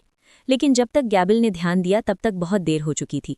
नई मिली तेजी के साथ ऑर्क्स बाईं और दाईं ओर फैल गए और आगे बढ़ रही छिपकली आदमी की सेना को घेर लिया। पूरी तरह से व्यवस्थित तरीके से 20,000 सैनिकों की सेना ने पूरी तरह से घेर लिया वो भागने का रास्ता जो छिपकली आदमियों के पास हुआ करता था। नए सरदार ने अपने आदमियों को लड़ाई में बहुत ज्यादा आगे ढकेल दिया था, अपनी गति पर बहुत ज्यादा भरोसा किया था और सोचा था कि जरूरत पड़ने पर वे आसानी से बच निकलेंगे। लेकिन अभी गैबिल की सेना का सामना 10,000 सैनिकों वाली उस टुकड़ी से था जिसने ओग्रेस पर हमला किया था। साथ ही 30,000 और सैनिक थे जो मुख्य झुंड की आगे वाली सेना थी। उनमें से आधे अब छिपकली जैसे इंसानों के पीछे थे। इससे गैबिल थोड़ा रुका, लेकिन सिर्फ एक पल के लिए। उसने सोचा कि वो अपने सामने वाली सेना को तोड़ने की कोशिश करेगा। अगर यहाँ हालात उसके खिलाफ हो जाते तो छिपकली जैसे इंसान चारों ओर से घिर जाते और खत्म हो जाते। धीमे चलने वाले गॉब्लिन की तो बात ही छोड़ दें। और भले ही गैबिल गॉब्लिन को तोप के खाने से ज्यादा कुछ नहीं समझता था, लेकिन वो इतना बेरहम नहीं था कि उन सबको एक साथ छोड़ दे। मेरे पीछे आओ साथियों, मैं आगे दौड़ते हुए चिल्लाया। हम ऑर्क के घेरे को तोड़ रहे हैं। अगर ये एक आम ऑर्क सेना होती जो किसी के अधीन नहीं होती, रेवेनस का असर होता, तो गैबिल की हताशा भरी चाल शायद काम कर जाती। लेकिन अब ये सिर्फ एक कल्पना थी, असलियत कहीं ज्यादा कठोर थी। एक ही पल में लिजर्डमैन ने अपने सामने वाले ऑर्क्स पर जो जोरदार हमला किया था वो नाकाम हो गया, और उसी पल लिजर्डमैन सेना और इस तरह स्वयं गैबिल ने भी खुद को हार के लिए बर्बाद कर लिया। घेराबंदी अब लगभग पूरी हो चुकी थी और मुख्य झुंड से और भी ऑर्क्स आ रहे थे। किसी भी दिशा में दुश्मन से बचने की कोई जगह नहीं थी। वे एक ऐसे कीड़े की तरह थे जो अनगिनत चींटियों की सेना से घिरा हुआ हो। वे जितना भी विरोध करना चाहते थे, उन्हें देर सवेर हारना ही था। गैबिल नाकाबिल नहीं था। एक ही पल में उसने अपनी सेना के सामने की दुविधा को पहचान लिया। लेकिन ऐसा क्यों हुआ था, ये उसकी समझ से बाहर था। वो जानता था कि वे भारी बहुमत से जीतने वाले थे और अचानक उनके हमलों का लगभग कोई असर नहीं हो रहा था। ये उसके लिए अकल्पनीय था। फिर भी उसने कोशिश जारी रखी, अपनी सेना की हर मुमकिन कोशिश की। उसने अपने सैनिकों को बुलाया, उन्हें वापस अपनी जगह पर लाने की कोशिश की। गॉब्लिन लगभग हिस्टीरिकल हो रहे थे और उनकी घबराहट लिजर्डमैन को भी प्रभावित करने लगी थी। उसे किसी भी कीमत पर इसे रोकना था, क्योंकि एक बार जब घबराहट हावी हो जाती तो पूरी कमांड चेन टूट जाती, फिर हार होती, फिर पूरी तरह से खात्मा। उसने पीछे हटने के बारे में सोचा, लेकिन सिर्फ एक पल के लिए। वो जानता था कि बचने का कोई रास्ता नहीं बचा था। अगर वे इस घेराबंदी को तोड़कर निकल भी जाते तो अब भागने के लिए कोई जगह नहीं थी। एक बार जब उसने अपने पिता से कंट्रोल छीन लिया था तो उसने ये पक्का कर लिया था कि उसके कमांड के सभी सैनिक गुफाओं से सुरक्षित बाहर निकल जाएं। लेकिन गुफाएं इतनी तंग थीं कि वे सभी वापस अंदर नहीं आ सकते थे। अगर वो आदेश देता तो भगदड़ मच जाती। प्रवेश द्वार जल्द ही कुचले हुए और कटे फटे गॉब्लिन शवों से भर जाते और वे ऑर्क्स के हाथों मौत का इंतजार करते रहते, ये मानते हुए कि वे अब गुफाओं तक पहुंच भी सकते हैं। भागने के लिए जंगल था, लेकिन ऑर्क्स अचानक पहले से ज्यादा तेज हो गए थे। इसलिए जंगल में सिर्फ एक ऐसा भविष्य था जहां उनका पीछा किया जाता और उन्हें मार दिया जाता। तो पीछे नहीं हटना था। गैबिल ये बात समझ सकता था, और अब आखिरकार उसे समझ में आ गया कि उसके पिता ने इतना रूढ़िवादी तरीका क्यों अपनाया था। उसे पता था कि वो कितना बेवकूफ था, लेकिन अब पछताने का कोई फायदा नहीं था। अब वो क्या कर सकता था? कुछ नहीं, असल में कुछ नहीं, सिवाय इसके कि वो अपनी सेना को इकट्ठा करे और उनकी चिंताओं को शांत करने के लिए जो कुछ भी वो कर सकता था वो करे। गा हा हा हा हा हा, वो खुशी से चिल्लाया। तुम लोग घबराना शुरू मत करो लड़कों, मैं तुम सबके साथ यहीं हूं। हम इन सुअरों से कभी नहीं हार सकते। अब तक उसे इस पर विश्वास करना मुश्किल हो रहा था, लेकिन उसे फिर भी ये कहना पड़ा। उसकी सेना को प्रेरणा की जरूरत थी, भले ही उनका भाग्य तेजी से उनके पास आ रहा था। हाँ, सरदार को भी पछतावा था। पछतावा कि वो गैबिल को ये समझा नहीं पाया कि ऑर्क लॉर्ड एक रियल खतरा था, न कि कोई परियों की कहानी का भूत। अब उसे एहसास हुआ कि उसके बेटे को चीजों को ज्यादा ठोस, भावनात्मक शब्दों में समझाने की जरूरत थी। उसने इस पर ज्यादा ध्यान नहीं दिया और अब उसे इसके लिए खुद से नफरत हो रही थी। ये सब मेरी गलती है, उसने सोचा। अगर उसे इस बात का ज्यादा सही अंदाजा होता कि ऑर्क लॉर्ड क्या कर सकता है, तो शायद गैबिल थोड़ा और सावधान होता, लेकिन अब इससे कोई फर्क नहीं पड़ता था। सरदार ने आह भरी और इस विचार को अपने मन से निकाल दिया। उसके पास अभी भी काम थे। उसके भाई अभी भी उस बड़े भूमिगत कमरे में थे, उनके चेहरों पर चिंता साफ दिख रही थी। उस कमरे में दलदल की जमीन तक जाने के लिए 4 चौड़े रास्ते थे, साथ ही उनके पीछे एक भागने का रास्ता था। वो रास्ता सीधे पहाड़ों के पास एक पहाड़ी की चोटी से जुड़ा हुआ था। ये जंगल तक जाने का लंबा रास्ता होगा, लेकिन ये दलदल से सुरक्षित दूरी पर था, और गलियारा सीधा था, जिससे ये सुनिश्चित होता कि महिलाएं और बच्चे बिना रास्ता भटके वहां से निकल सकें। जिसका मतलब था कि कमरे के सामने के 4 रास्ते अब मुख्य चिंता थे। जो सेनाएं अंदर के ऑर्क्स पर हमला कर रही थीं, वे धीरे धीरे लेकिन निश्चित रूप से उन सभी रास्तों से पीछे हट गई थीं। इस समय हर रास्ते पर तैनात रक्षा की अंतिम पंक्ति में लगभग 1500 सैनिक थे। सभी प्लाटून अभी तक पूरी तरह से अंदर नहीं आ पाए थे। ऑर्क्स की संख्या बहुत ज्यादा थी। इतनी बड़ी संख्या में वे जल्द ही इस जगह का पता लगा लेंगे। इससे पहले कि वे ऐसा करें, चीफ कम से कम पूरी फोर्स को वापस वहीं चाहता था, अगर वो ऐसा कर सकता था। उसने भागने के रास्ते की ओर एक नजर डाली। ये एक बड़ा कमरा था, लेकिन अब ये इतने सारे छिपकली जैसे इंसानों से भर गया था कि जगह तंग लग रही थी। अगर ऑर्क्स बिना किसी चेतावनी के यहाँ हमला कर देते तो उसे शक था कि वे सब समय पर भाग पाएंगे। बेहतर होगा कि वे अभी निकलना शुरू कर दें। इस कमरे में अफरा तफरी मचाने के लिए बस एक चिंगारी, घबराहट का एक पल ही काफी था।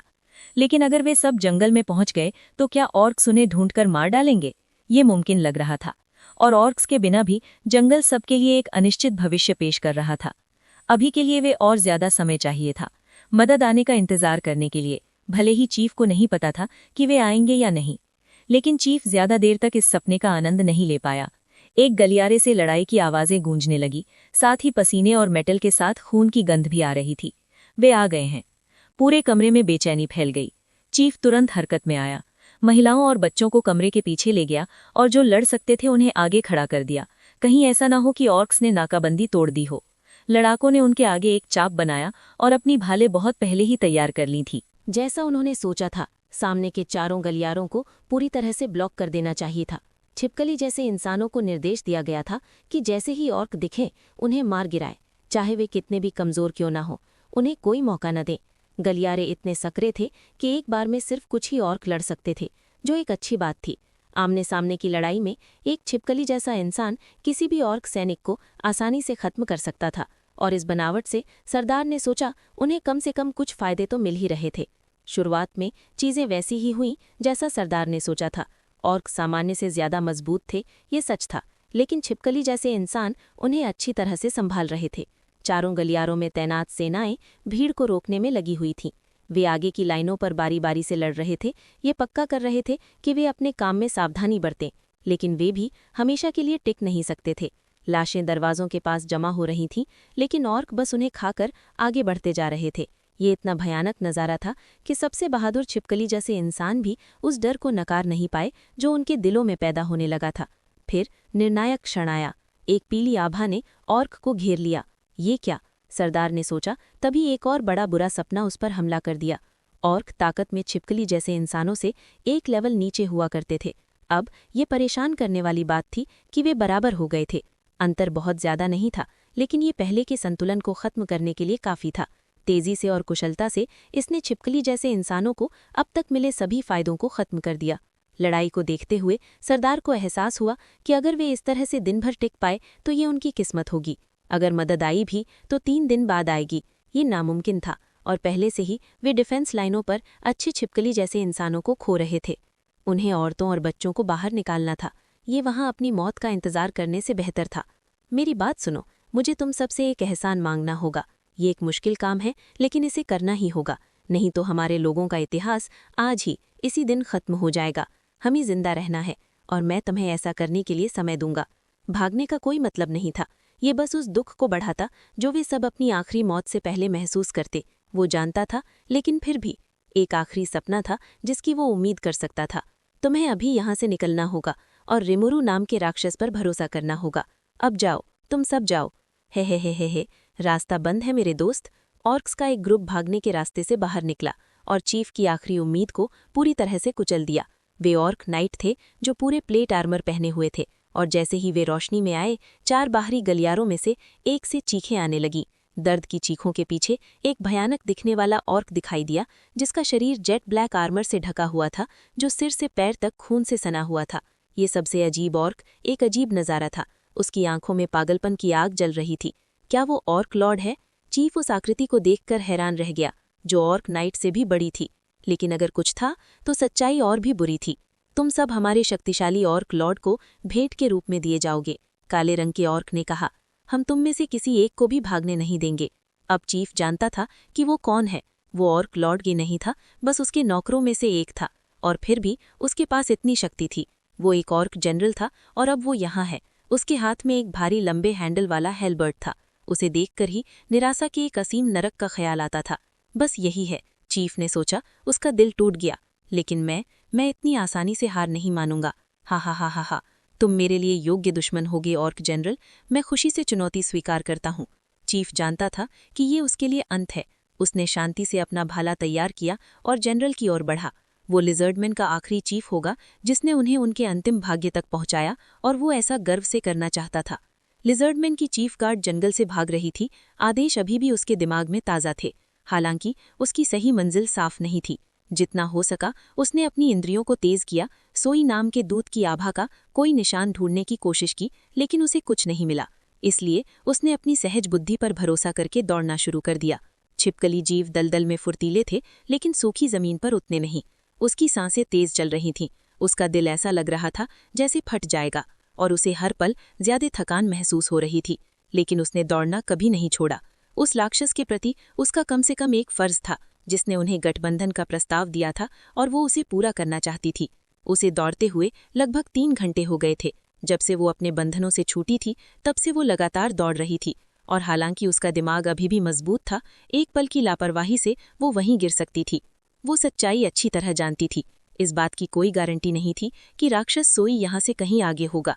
अगर वो होता भी तो इस बात की कोई गारंटी नहीं थी कि वो मदद के लिए एक उंगली भी उठाएगा। उसके मन में ये ख्याल आने लगा था कि शायद उसे बस दौड़ते रहना चाहिए, हमेशा के लिए, घर से दूर। नहीं, मैं कैसे शर्त लगाऊं रे मेरे लोग, मेरे अपने पिता। उसने इस विचार को दूर करने की कोशिश की और दूसरी बातों पर ध्यान दिया। जहां तक उसकी बात थी, उसके भाई गैबिल द्वारा किया गया हमला कुछ ऐसा था जिसे उसे रोकना चाहिए था। वो जानती थी कि सबसे ऊपर उसके भाई को अपने पिता की अनुमति चाहिए थी, लेकिन वो कभी भी खुद को सरदार को ये बताने के लिए तैयार नहीं कर पाई। वो गैबिल का बहुत सम्मान करती थी, अपने भाई के तौर पर और एक लिजर्ड योद्धा के तौर पर, और उसे लगा कि वो समय के साथ एक शानदार सरदार बन जाएगा बिना उसके मामलों में दखलंदाजी किए। और अब देखो कि इसका क्या नतीजा निकला। शायद ये सिर्फ 100 इत्तेफाकों के एक साथ होने का नतीजा था जिसने सब कुछ गड़बड़ कर दिया, लेकिन वो ये सोचने से खुद को रोक नहीं पाई, काश उसने एक बहन के तौर पर उससे ज्यादा बातें की होती तो शायद वे ये सब डाल सकते थे। और अगर ऐसा था तो उसकी एक जिम्मेदारी थी जिसे उसे निभाना था। नहीं, वो अपनी मातृभूमि को नहीं छोड़ सकती थी। अगर वो अब भागना बंद कर देती तो वो कभी नहीं भाग पाती, इसलिए वो लगी रही। कोई उसे देख रहा था, कोई ऐसा जिसे वो अपनी पूरी ताकत से भागते हुए कभी नोटिस नहीं कर पाती। वो फुर्ती से पेड़ की डाल से पेड़ पर कूद रहा था, बिना किसी आवाज के उसके हर कदम का पीछा कर रहा था। अब वो खुद ही मुस्कुराया, उसके होठों के एक कोने से थोड़ी लार टपक रही थी। वो इस मौके का इंतजार कर रहा था, वो मौका जब उसकी थकान उसे घेर लेगी और वो अब हिल नहीं पाएगा। और जब ऐसा हुआ तो वो बिना आवाज के मुख्य गार्ड के सामने उतर गया। उसके हाथ लंबे थे, गोरिल्ला जैसे, पैर मांसाहारी जानवर जैसे थे। हालांकि उसका सिर और धड़ उसे बिना किसी शक के भयानक ओर्क जाति का सदस्य बताते थे। गेहे, तुम थकी हुई लगती हो, तुम्हारी मांसपेशियां बहुत अच्छी होंगी, बहुत स्वादिष्ट। जब उसने उस राक्षस को देखा तो मुख्य गार्ड की आंखों में दर्द भर गया। वो एक ऊंचे दर्जे का ओर्क था, इसमें कोई शक नहीं था, और उसके साथ और भी थे, उसके पीछे कुछ दर्जन। उसके बचने की कोई उम्मीद नहीं थी। तुम? गेहे, बाहा, मैं ऑर्किश सेना के जनरलों में से एक हूँ। मेरे पेट में रहने को अपना सम्मान समझो। एक ऑर्क जनरल? मुख्य गार्ड ने अपनी पीठ पर भाला तैयार किया, लेकिन इसमें शामिल सभी लोगों को साफ था कि ये लड़ाई कैसे होगी। वो पहले से ही थकान से धीमी हो गई थी। ऑर्क जनरल और उसके आदमियों को हराने के लिए जरूरी ताकत उसमें बिल्कुल नहीं थी। वो जानती थी कि ये बेकार है, लेकिन फिर भी वो लड़ने के लिए तैयार थी। उसके गर्व ने ऐसा करने को कहा। ओ हाँ, अब मजा आ रहा है। रहस्यमयी आदमी ने जहां वो खड़ा था वहीं थोड़ा डांस किया। उसकी खुशमिजाज आवाज गूंज रही थी। उसका अजीब दिखने वाला मास्क और कपड़े इस ग्रह पर किसी और चीज जैसे नहीं थे। लाप्लास, आदमी जिसने पहले गैबल से कुछ बातें की थीं, 3 क्रिस्टल बॉल्स के साथ खेल रहा था, जैसे खुद को जगलिंग सिखा रहा हो। हर एक गेंद एक इंसान के सिर के आकार की थी और उन सभी के अंदर तस्वीरें दिख रही थीं। एक तेज नजर वाला देखने वाला देख सकता था कि हर एक में युद्ध के मैदान का एक दृश्य दिखाया जा रहा था। वे तीनों स्वभाव से कीमती जादुई चीजें थीं जो अपनी पसंद के किसी भी व्यक्ति की आंखों से देखने और उनके देखने के क्षेत्र को क्रिस्टल में प्रोजेक्ट करने में सक्षम थीं। हर एक गेंद से केवल एक व्यक्ति का पीछा किया जा सकता था और उस व्यक्ति को कनेक्शन काम करने के लिए शारीरिक रूप से गोले को छूना पड़ता था। इसलिए लाप्लास एक बार में सिर्फ 3 लोगों को ट्रैक कर सकता था, लेकिन ये उसकी जरूरतों के लिए काफी था। उसने क्रिस्टल को उन 3 ऑर्क जनरलों से जोड़ा था जिन्हें कंट्रोल करना उसे सबसे आसान लगता था, और अब वो उनका उपयोग करके वर्तमान लड़ाई की झलकियां चुरा रहा था। ये ऐसा कुछ नहीं था जिसमें उसे कोई गंदी खुशी मिल रही थी। ये उसका काम था, उसके क्लाइंट द्वारा उसे सौंपे गए दायित्वों का हिस्सा था। लेकिन लाप्लास फिर भी पूरा फायदा उठा रहा था। जाहिर तौर पर वो हर एक गोले में बारी बारी से झांकते हुए उसे बहुत मजा आ रहा था। युद्ध ठीक वैसे ही हो रहा था जैसा वो चाहता था, जैसा उसे करने के लिए कहा गया था। बढ़िया, इससे बॉस खुश होगा, उसने किसी खास से नहीं कहा। लेकिन इस बार कुछ अलग था। उसे सच में जवाब मिला। लगता है तुम मजे कर रहे हो क्या? एक औरत उलझे हुए लाप्लास के सामने आ गई। उसके रूप में एक क्षणिक बुलोहापन था। उसके हरे बाल आईवी की दीवार की तरह उलझे हुए थे, जो उसके पूरे शरीर को हल्के से ढके हुए थे, और उनकी ट्रांसपेरेंसी से उसके शरीर के आकार दिखाई दे रहे थे। मैं ट्रेनी हूँ, जंगल की ड्राइड वार्डन में से एक, और मेरा कोई इरादा नहीं है कि मॉन्स्टर ट्राइब्स यहाँ अपनी मनमर्जी करें। इसलिए मुझे डर है कि मुझे तुम्हें हटाना होगा। जैसे ही उसने अपनी बात पूरी की, उसने एक जादू करना शुरू कर दिया। इससे लाप्लास घबरा गया। हे रुको, 1 सेकंड रुको, मैं किसी मॉन्स्टर ट्राइब में नहीं हूँ। चुप रहो, तुमने जंगल में जो गड़बड़ी की है, तुम्हारा जुर्म पहले ही साफ हो गया है। जादू असर करने लगा। रुको रुको रुको, ये कौन सा जादू है? मेरे पास आओ स्पिरिचुअल समन सिल्फाइड, और तुम्हारे साथ मैं एक्स्ट्रा स्किल यूनिफाई को बुलाती हूँ। ड्राइड ने अपने स्पिरिचुअल शरीर के ऊपर मैजिक्यूल्स का एक कवच बनाया। ये रिमुरु के रेप्लिकेशन जैसा, हालांकि सच कहें तो पवित्र पेड़ को छोड़कर जिसमें वो रहती थी उसका कोई भौतिक रूप नहीं था। तो गोबेटा हमारा गॉब्लिन राइडर लीडर था। किसी को कोई शिकायत नहीं थी। कभी कभी लड़खड़ाने के बावजूद वे मानते थे कि वो कितना काबिल हॉबगॉब था। रिग्वे भी इस फैसले से उतना ही खुश था, इसलिए मुझे कोई दिक्कत नहीं दिखी। वैसे क्या तुमने कुरुबे से उस हथियार के बारे में पूछा जो तुमने मुझसे वादा किया था? यार मैंने तो नहीं पूछा है ना? ओ हाँ बिल्कुल। सच में? क्योंकि तुम तो ऐसे लग रहे हो जैसे भूल गए हो। धत तेरे की, ये तो बहुत तेज है। तुम बहुत चिंता करते हो गोबिटा मेरे लड़के। तुम्हारे लिए सबसे बढ़िया छोटी तलवार आ रही है, तो सब्र रखो। सच में? ओ मैं रखूंगा। बढ़िया, बाल बाल बच गया। अच्छा हुआ कि गोबिटा के साथ काम करना इतना आसान है। इससे पहले कि मैं फिर से भूल जाऊं, कुरुबे को बता देना चाहिए, मैंने सोचा, जैसे ही वो खुशी खुशी उछलता हुआ चला गया। अब 100 सदस्यों को चुनना बाकी था। ये काफी आसान प्रोसेस था। मैंने बस उन असली गॉब्लिन को चुना जो पहले से ही अपनी सवारी के साथ जोड़े गए थे, ना कि सिक्योरिटी फोर्स के रिलीफ सदस्यों को। मैंने उनके नाम काइजिन को दे दिए और उनसे उनका सामान तैयार करने को कहा। जैसे ही मैंने ये सब खत्म किया, सोई वापस आ गया। देरी के लिए माफ़ी चाहता हूँ, उसने कहा जैसे ही वो बेनेमारू की परछाई से किसी मास्टर निंजा की तरह निकला। जिस तरह से वो चलता था, उससे कोई भी उससे प्यार कर सकता था। तो चलो शुरू करते हैं। हम प्रोडक्शन वर्कशॉप की ओर बढ़े, जो हमारे सभी मैन्युफैक्चरिंग का नर्व सेंटर था। ये एक लकड़ी का ढांचा था जो एक छोटे जिम के आकार का था। हम बाद में दीवारों को मोर्टार से मजबूत करने की योजना बना रहे थे, लेकिन अभी हमारे पास इसके लिए खाली हाथ नहीं थे। ये अभी भी शहर की सबसे बड़ी इमारतों में से एक थी और ये निश्चित रूप से ऐसी ही दिखती थी। जब हम अंदर गए तो कई लोग जोर जोर से कुछ काम कर रहे थे। 100 सदस्यों के बैटल गियर का ऑर्डर, इसमें कोई शक नहीं। सिक्योरिटी फोर्स के सामान को अभी इंतजार करना पड़ेगा। दुख की बात है। हम और अंदर गए। वहां सिलाई के काम के लिए एक कमरा था, लेकिन फिलहाल वो शुना का एक तरह का प्राइवेट ऑफिस था। उसकी स्किल्स इतनी ज़बरदस्त थीं कि गॉब्लिन लड़कियों को बराबरी करने में थोड़ा समय लगता, इसलिए अभी वो अकेली थीं। वो सीखने के लिए बहुत उत्साहित थीं, मुझे गलत मत समझना, लेकिन अभी मैंने उन्हें गांव की देखरेख में भांग का कपड़ा और दूसरे कपड़े बनाने के काम पे लगाया हुआ था। एक बार जब सबके पास ज़्यादा सामान आ जाएगा तो मुझे यकीन था कि शुना सिल्क के काम में मदद के लिए कुछ ज़्यादा टैलेंटेड सिलाई वाली लड़कियों को रखेगी। आखिर हमें कवच से पहले कपड़ों की ज़रूरत थी। अब मैं सिलाई वाले कमरे की तरफ जा रहा था। अंदर जाते ही मैंने शुना को नमस्ते किया। उसने मुझे देखकर मुस्कुराया। उसने अब एक खूबसूरत किमोनो जैसी ड्रेस पहनी हुई थी, जिसे शायद उसने खुद से सिला होगा।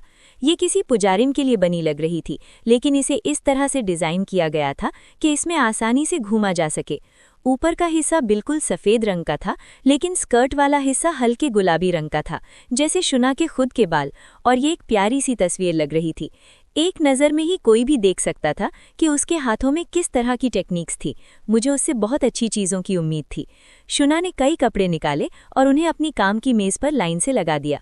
उसने कहा, धैर्य रखने के लिए धन्यवाद। मैंने आपके कपड़े तैयार कर लिए हैं सर रिमिरू। साथ ही अपने भाई के लिए भी कुछ बनाया है, मुझे लगता है।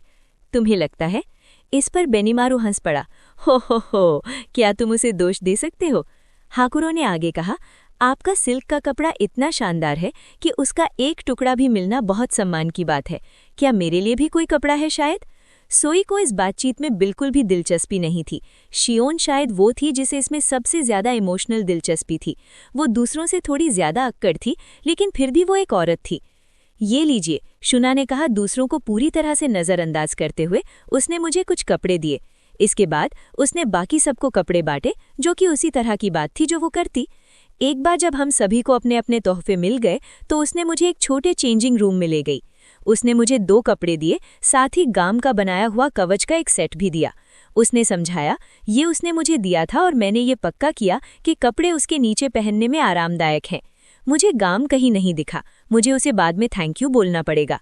तो मैं चेंजिंग रूम में था। मेरा पहला आउटफिट एक बेस लेयर था, एक शर्ट और कुछ शॉर्ट पैंट्स। उसने मेरे दिए हुए कच्चे इलस्ट्रेशन को बहुत अच्छे से बनाया था। मुझे लगा कि ये रोज़ पहनने के लिए बहुत अच्छा है, और उसने मेरे लिए 3 सेट बनाए थे ताकि कपड़े धोते समय मुझे नंगा ना रहना पड़े। इस बीच कपड़ों का दूसरा सेट लड़ाई के लिए था, शुना का बनाया हुआ शानदार काम। अपने बच्चे वाले रूप में बदलकर मैंने तुरंत उसे पहनना शुरू कर दिया। ये मेरी उंगलियों पर बहुत चमकदार और चिकना लग रहा था, मेरी जानी मानी सबसे अच्छी क्वालिटी के सिल्क से भी ज़्यादा शानदार। और पैंट्स और शर्ट बिल्कुल वैसे बने थे जैसे मैंने डिज़ाइन किए थे। ये एक बहुत सुखद सरप्राइज था। इसकी कटिंग और कपड़ा मेरे घर पर पहने हुए किसी भी कपड़े से बेहतर था। इसमें मेरे कुछ स्टिकी स्टील थ्रेड भी बुने हुए थे, इसलिए ये मेरी अच्छी तरह से रक्षा करेगा। मैंने सेज से इसका एनालिसिस करवाया था, इसलिए मुझे पता था। लेकिन ये आउटफिट, जिस पल मैंने इसे पूरा पहना, ऐसा लगा जैसे मैं इसे पहनने के लिए ही पैदा हुआ था। एकदम सही साइज का। शायद ये कोई जादुई चीज़ थी। मेरे पास बिल्कुल भी शिकायत करने जैसा कुछ नहीं था, क्योंकि मुझे लगा कि इसके मैजिक्यूल्स मेरे अपने मैजिक्यूल्स के साथ मिल रहे हैं। ये पहले से ही मेरे शरीर का एक और हिस्सा जैसा लग रहा था। इसे टेस्ट करने के लिए मैं अडल्ट रूप में बदल गया, और जैसा मैंने सोचा, कपड़े अपने आप एडजस्ट हो गए। एक बेहतरीन काम। मैं कवच की ओर बढ़ा जो गाम ने दिया था। उसने कहा था कि उसने इस पर खास ध्यान दिया है और ये मुझे कपड़ों की तरह ही अच्छी तरह से फिट आया। एक गहरे रंग की जैकेट थी जो टैन किए हुए चमड़े से बनी थी, जिसमें बटन के बजाय सामने रस्सी से बांधा गया था। ये एक सादी पुरानी जैकेट लग रही थी, लेकिन ये जादुई भी थी और मेरे ऑरा से पूरी तरह मेल खाती थी। शायद इसलिए क्योंकि मैंने असली खाल को गाम को देने से पहले अपने पेट में स्टोर किया था। उसी वजह से इसका रंग काला हो गया था, जो मेरे ऑरा से अच्छी तरह मेल खाता था। एक बार फिर कोई शिकायत नहीं। मेरे पास कपड़ों के ऊपर पहनने के लिए सिर्फ कोट बचा था। ये एक लंबा जेट ब्लैक कोट था जो असली डायरवुल्फ बॉस की फर से बना था। शुना की एक और खास चीज, और क्योंकि इसमें आस्तीनें नहीं थी इसलिए ये पंख जितना हल्का था। सामने से खुला था, लेकिन अजीब बात थी कि इसे पहनने में बिल्कुल भी परेशानी नहीं हुई। इसे पहनकर मैंने इसे एक तरह से चोगे की तरह पहना। पीछे कॉलर जैसा एक ऊंचा हिस्सा था जो मेरी गर्दन की रक्षा करता था, और अगर मैं चाहता तो इसे हटा सकता था या स्कार्फ के रूप में इस्तेमाल कर सकता था। एक स्कार्फ जो जाहिर है सर्दियों में मुझे गर्म और गर्मियों में ठंडा रखेगा, पता नहीं कैसे। मुझे नहीं लगा कि मेरे कैंसल टेम्परेचर के साथ इससे ज्यादा फर्क पड़ेगा, लेकिन फिर भी मुझे इसे आजमाना था, और उसमें मौजूद स्टिकी स्टील थ्रेड की वजह से इसमें ठंड और गर्मी से कुछ बचाव था। कोट में सेल्फ रिपेयर भी था, जो बेसिक सिलाई ठीक करने से कहीं ज्यादा था। काफी मैजिक फोर्स से मैं इसे शुरू से फिर से बना सकता था, इसे साफ भी कर सकता था। अल्ट्रा स्पीड रीजेनरेशन काम कर रहा था, मुझे लगता है। ये समझ में आता है, ये फैंटेसी दुनिया यार, ये खेलने के लिए मजेदार चीजों का खजाना थी। तो मैंने ये सब पहना और बाहर कदम रखा। शुना मुझे मंत्रमुग्ध होकर देख रही थी, साफ तौर पर शर्मा रही थी, जबकि बाकी ओगर मैजिशियन अपने कपड़े पहन रहे थे। पता चला कि उसने जो कुछ भी सिला था उसमें मेरे कपड़ों जैसी ही जादुई खूबियां थीं, जो पहनने वाले की आभा को सोख कर उसके शरीर से पूरी तरह मेल खाती थी। इस तरह वे सभी एकदम फिट थे। बेनीमारू का किमोनो जैसा चोगा चमकीला लाल था, लगभग मखमल जैसा। एक आम इंसान पर यह बेवजह भड़कीला, लगभग मस्खरे जैसा लगता, लेकिन उसमें इसे पहनने के लिए स्वाभाविक अच्छी शक्ल थी। इस बीच हाकुरो ने पूरी तरह से सफेद रंग के कपड़े पहने थे, जैसे कोई पहाड़ी साधु हो। यहाँ बातों के रास्ते में आने वाली कोई फालतू सजावट नहीं थी। इसके और इसकी तेज आंखों के बीच उससे बेहतर कुछ भी नहीं हो सकता था। सोई का चोगा और पैंट दोनों गहरे नीले रंग के थे, हल्के, हवादार, और इसमें कोई शक नहीं कि अंदर गुप्त हथियारों का जखीरा छिपा हुआ था। शियोन ने बैंगनी नीले रंग का वेस्टर्न स्टाइल का गहरा सूट पहना था, बिल्कुल वैसा ही जैसा मैंने बनाया था, और ये उसे एक काबिल एग्जीक्यूटिव असिस्टेंट के तौर पर दिखा रहा था। ये सभी कपड़े, मेरे वाले भी, हमारी स्किन के संपर्क में आते ही जादुई हो गए। मैंने सोचा, सचमुच शानदार नतीजे, और जाहिर है कि हम उन्हें अपनी पसंद के अनुसार कस्टमाइज या बदल सकते थे। ये यूज किए गए जादुई धागे की वजह से था, जो हेलमॉथ कोकून और मेरे अपने स्टिकी स्टील थ्रेड का मिश्रण था।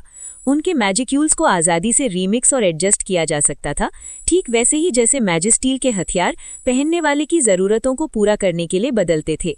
इसका मतलब था कि कपड़े पहनने वाले की शरीर के साथ बढ़ेंगे, लेकिन मुझे लगा कि इससे कुछ अच्छे फैशन एप्लीकेशन भी बनेंगे। मुझे शक था कि दुनिया में ऐसा कुछ होगा।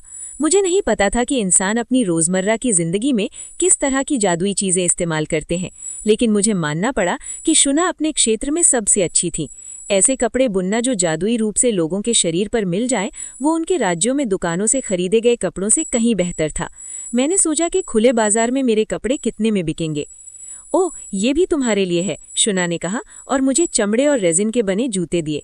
मुझे लगता है ये तुम्हारी प्यारी छोटी टांगों पर बहुत अच्छे लगेंगे, सर रिमिरू। मैंने उन्हें पहनकर देखा, वे फिट थे और बहुत आरामदायक थे।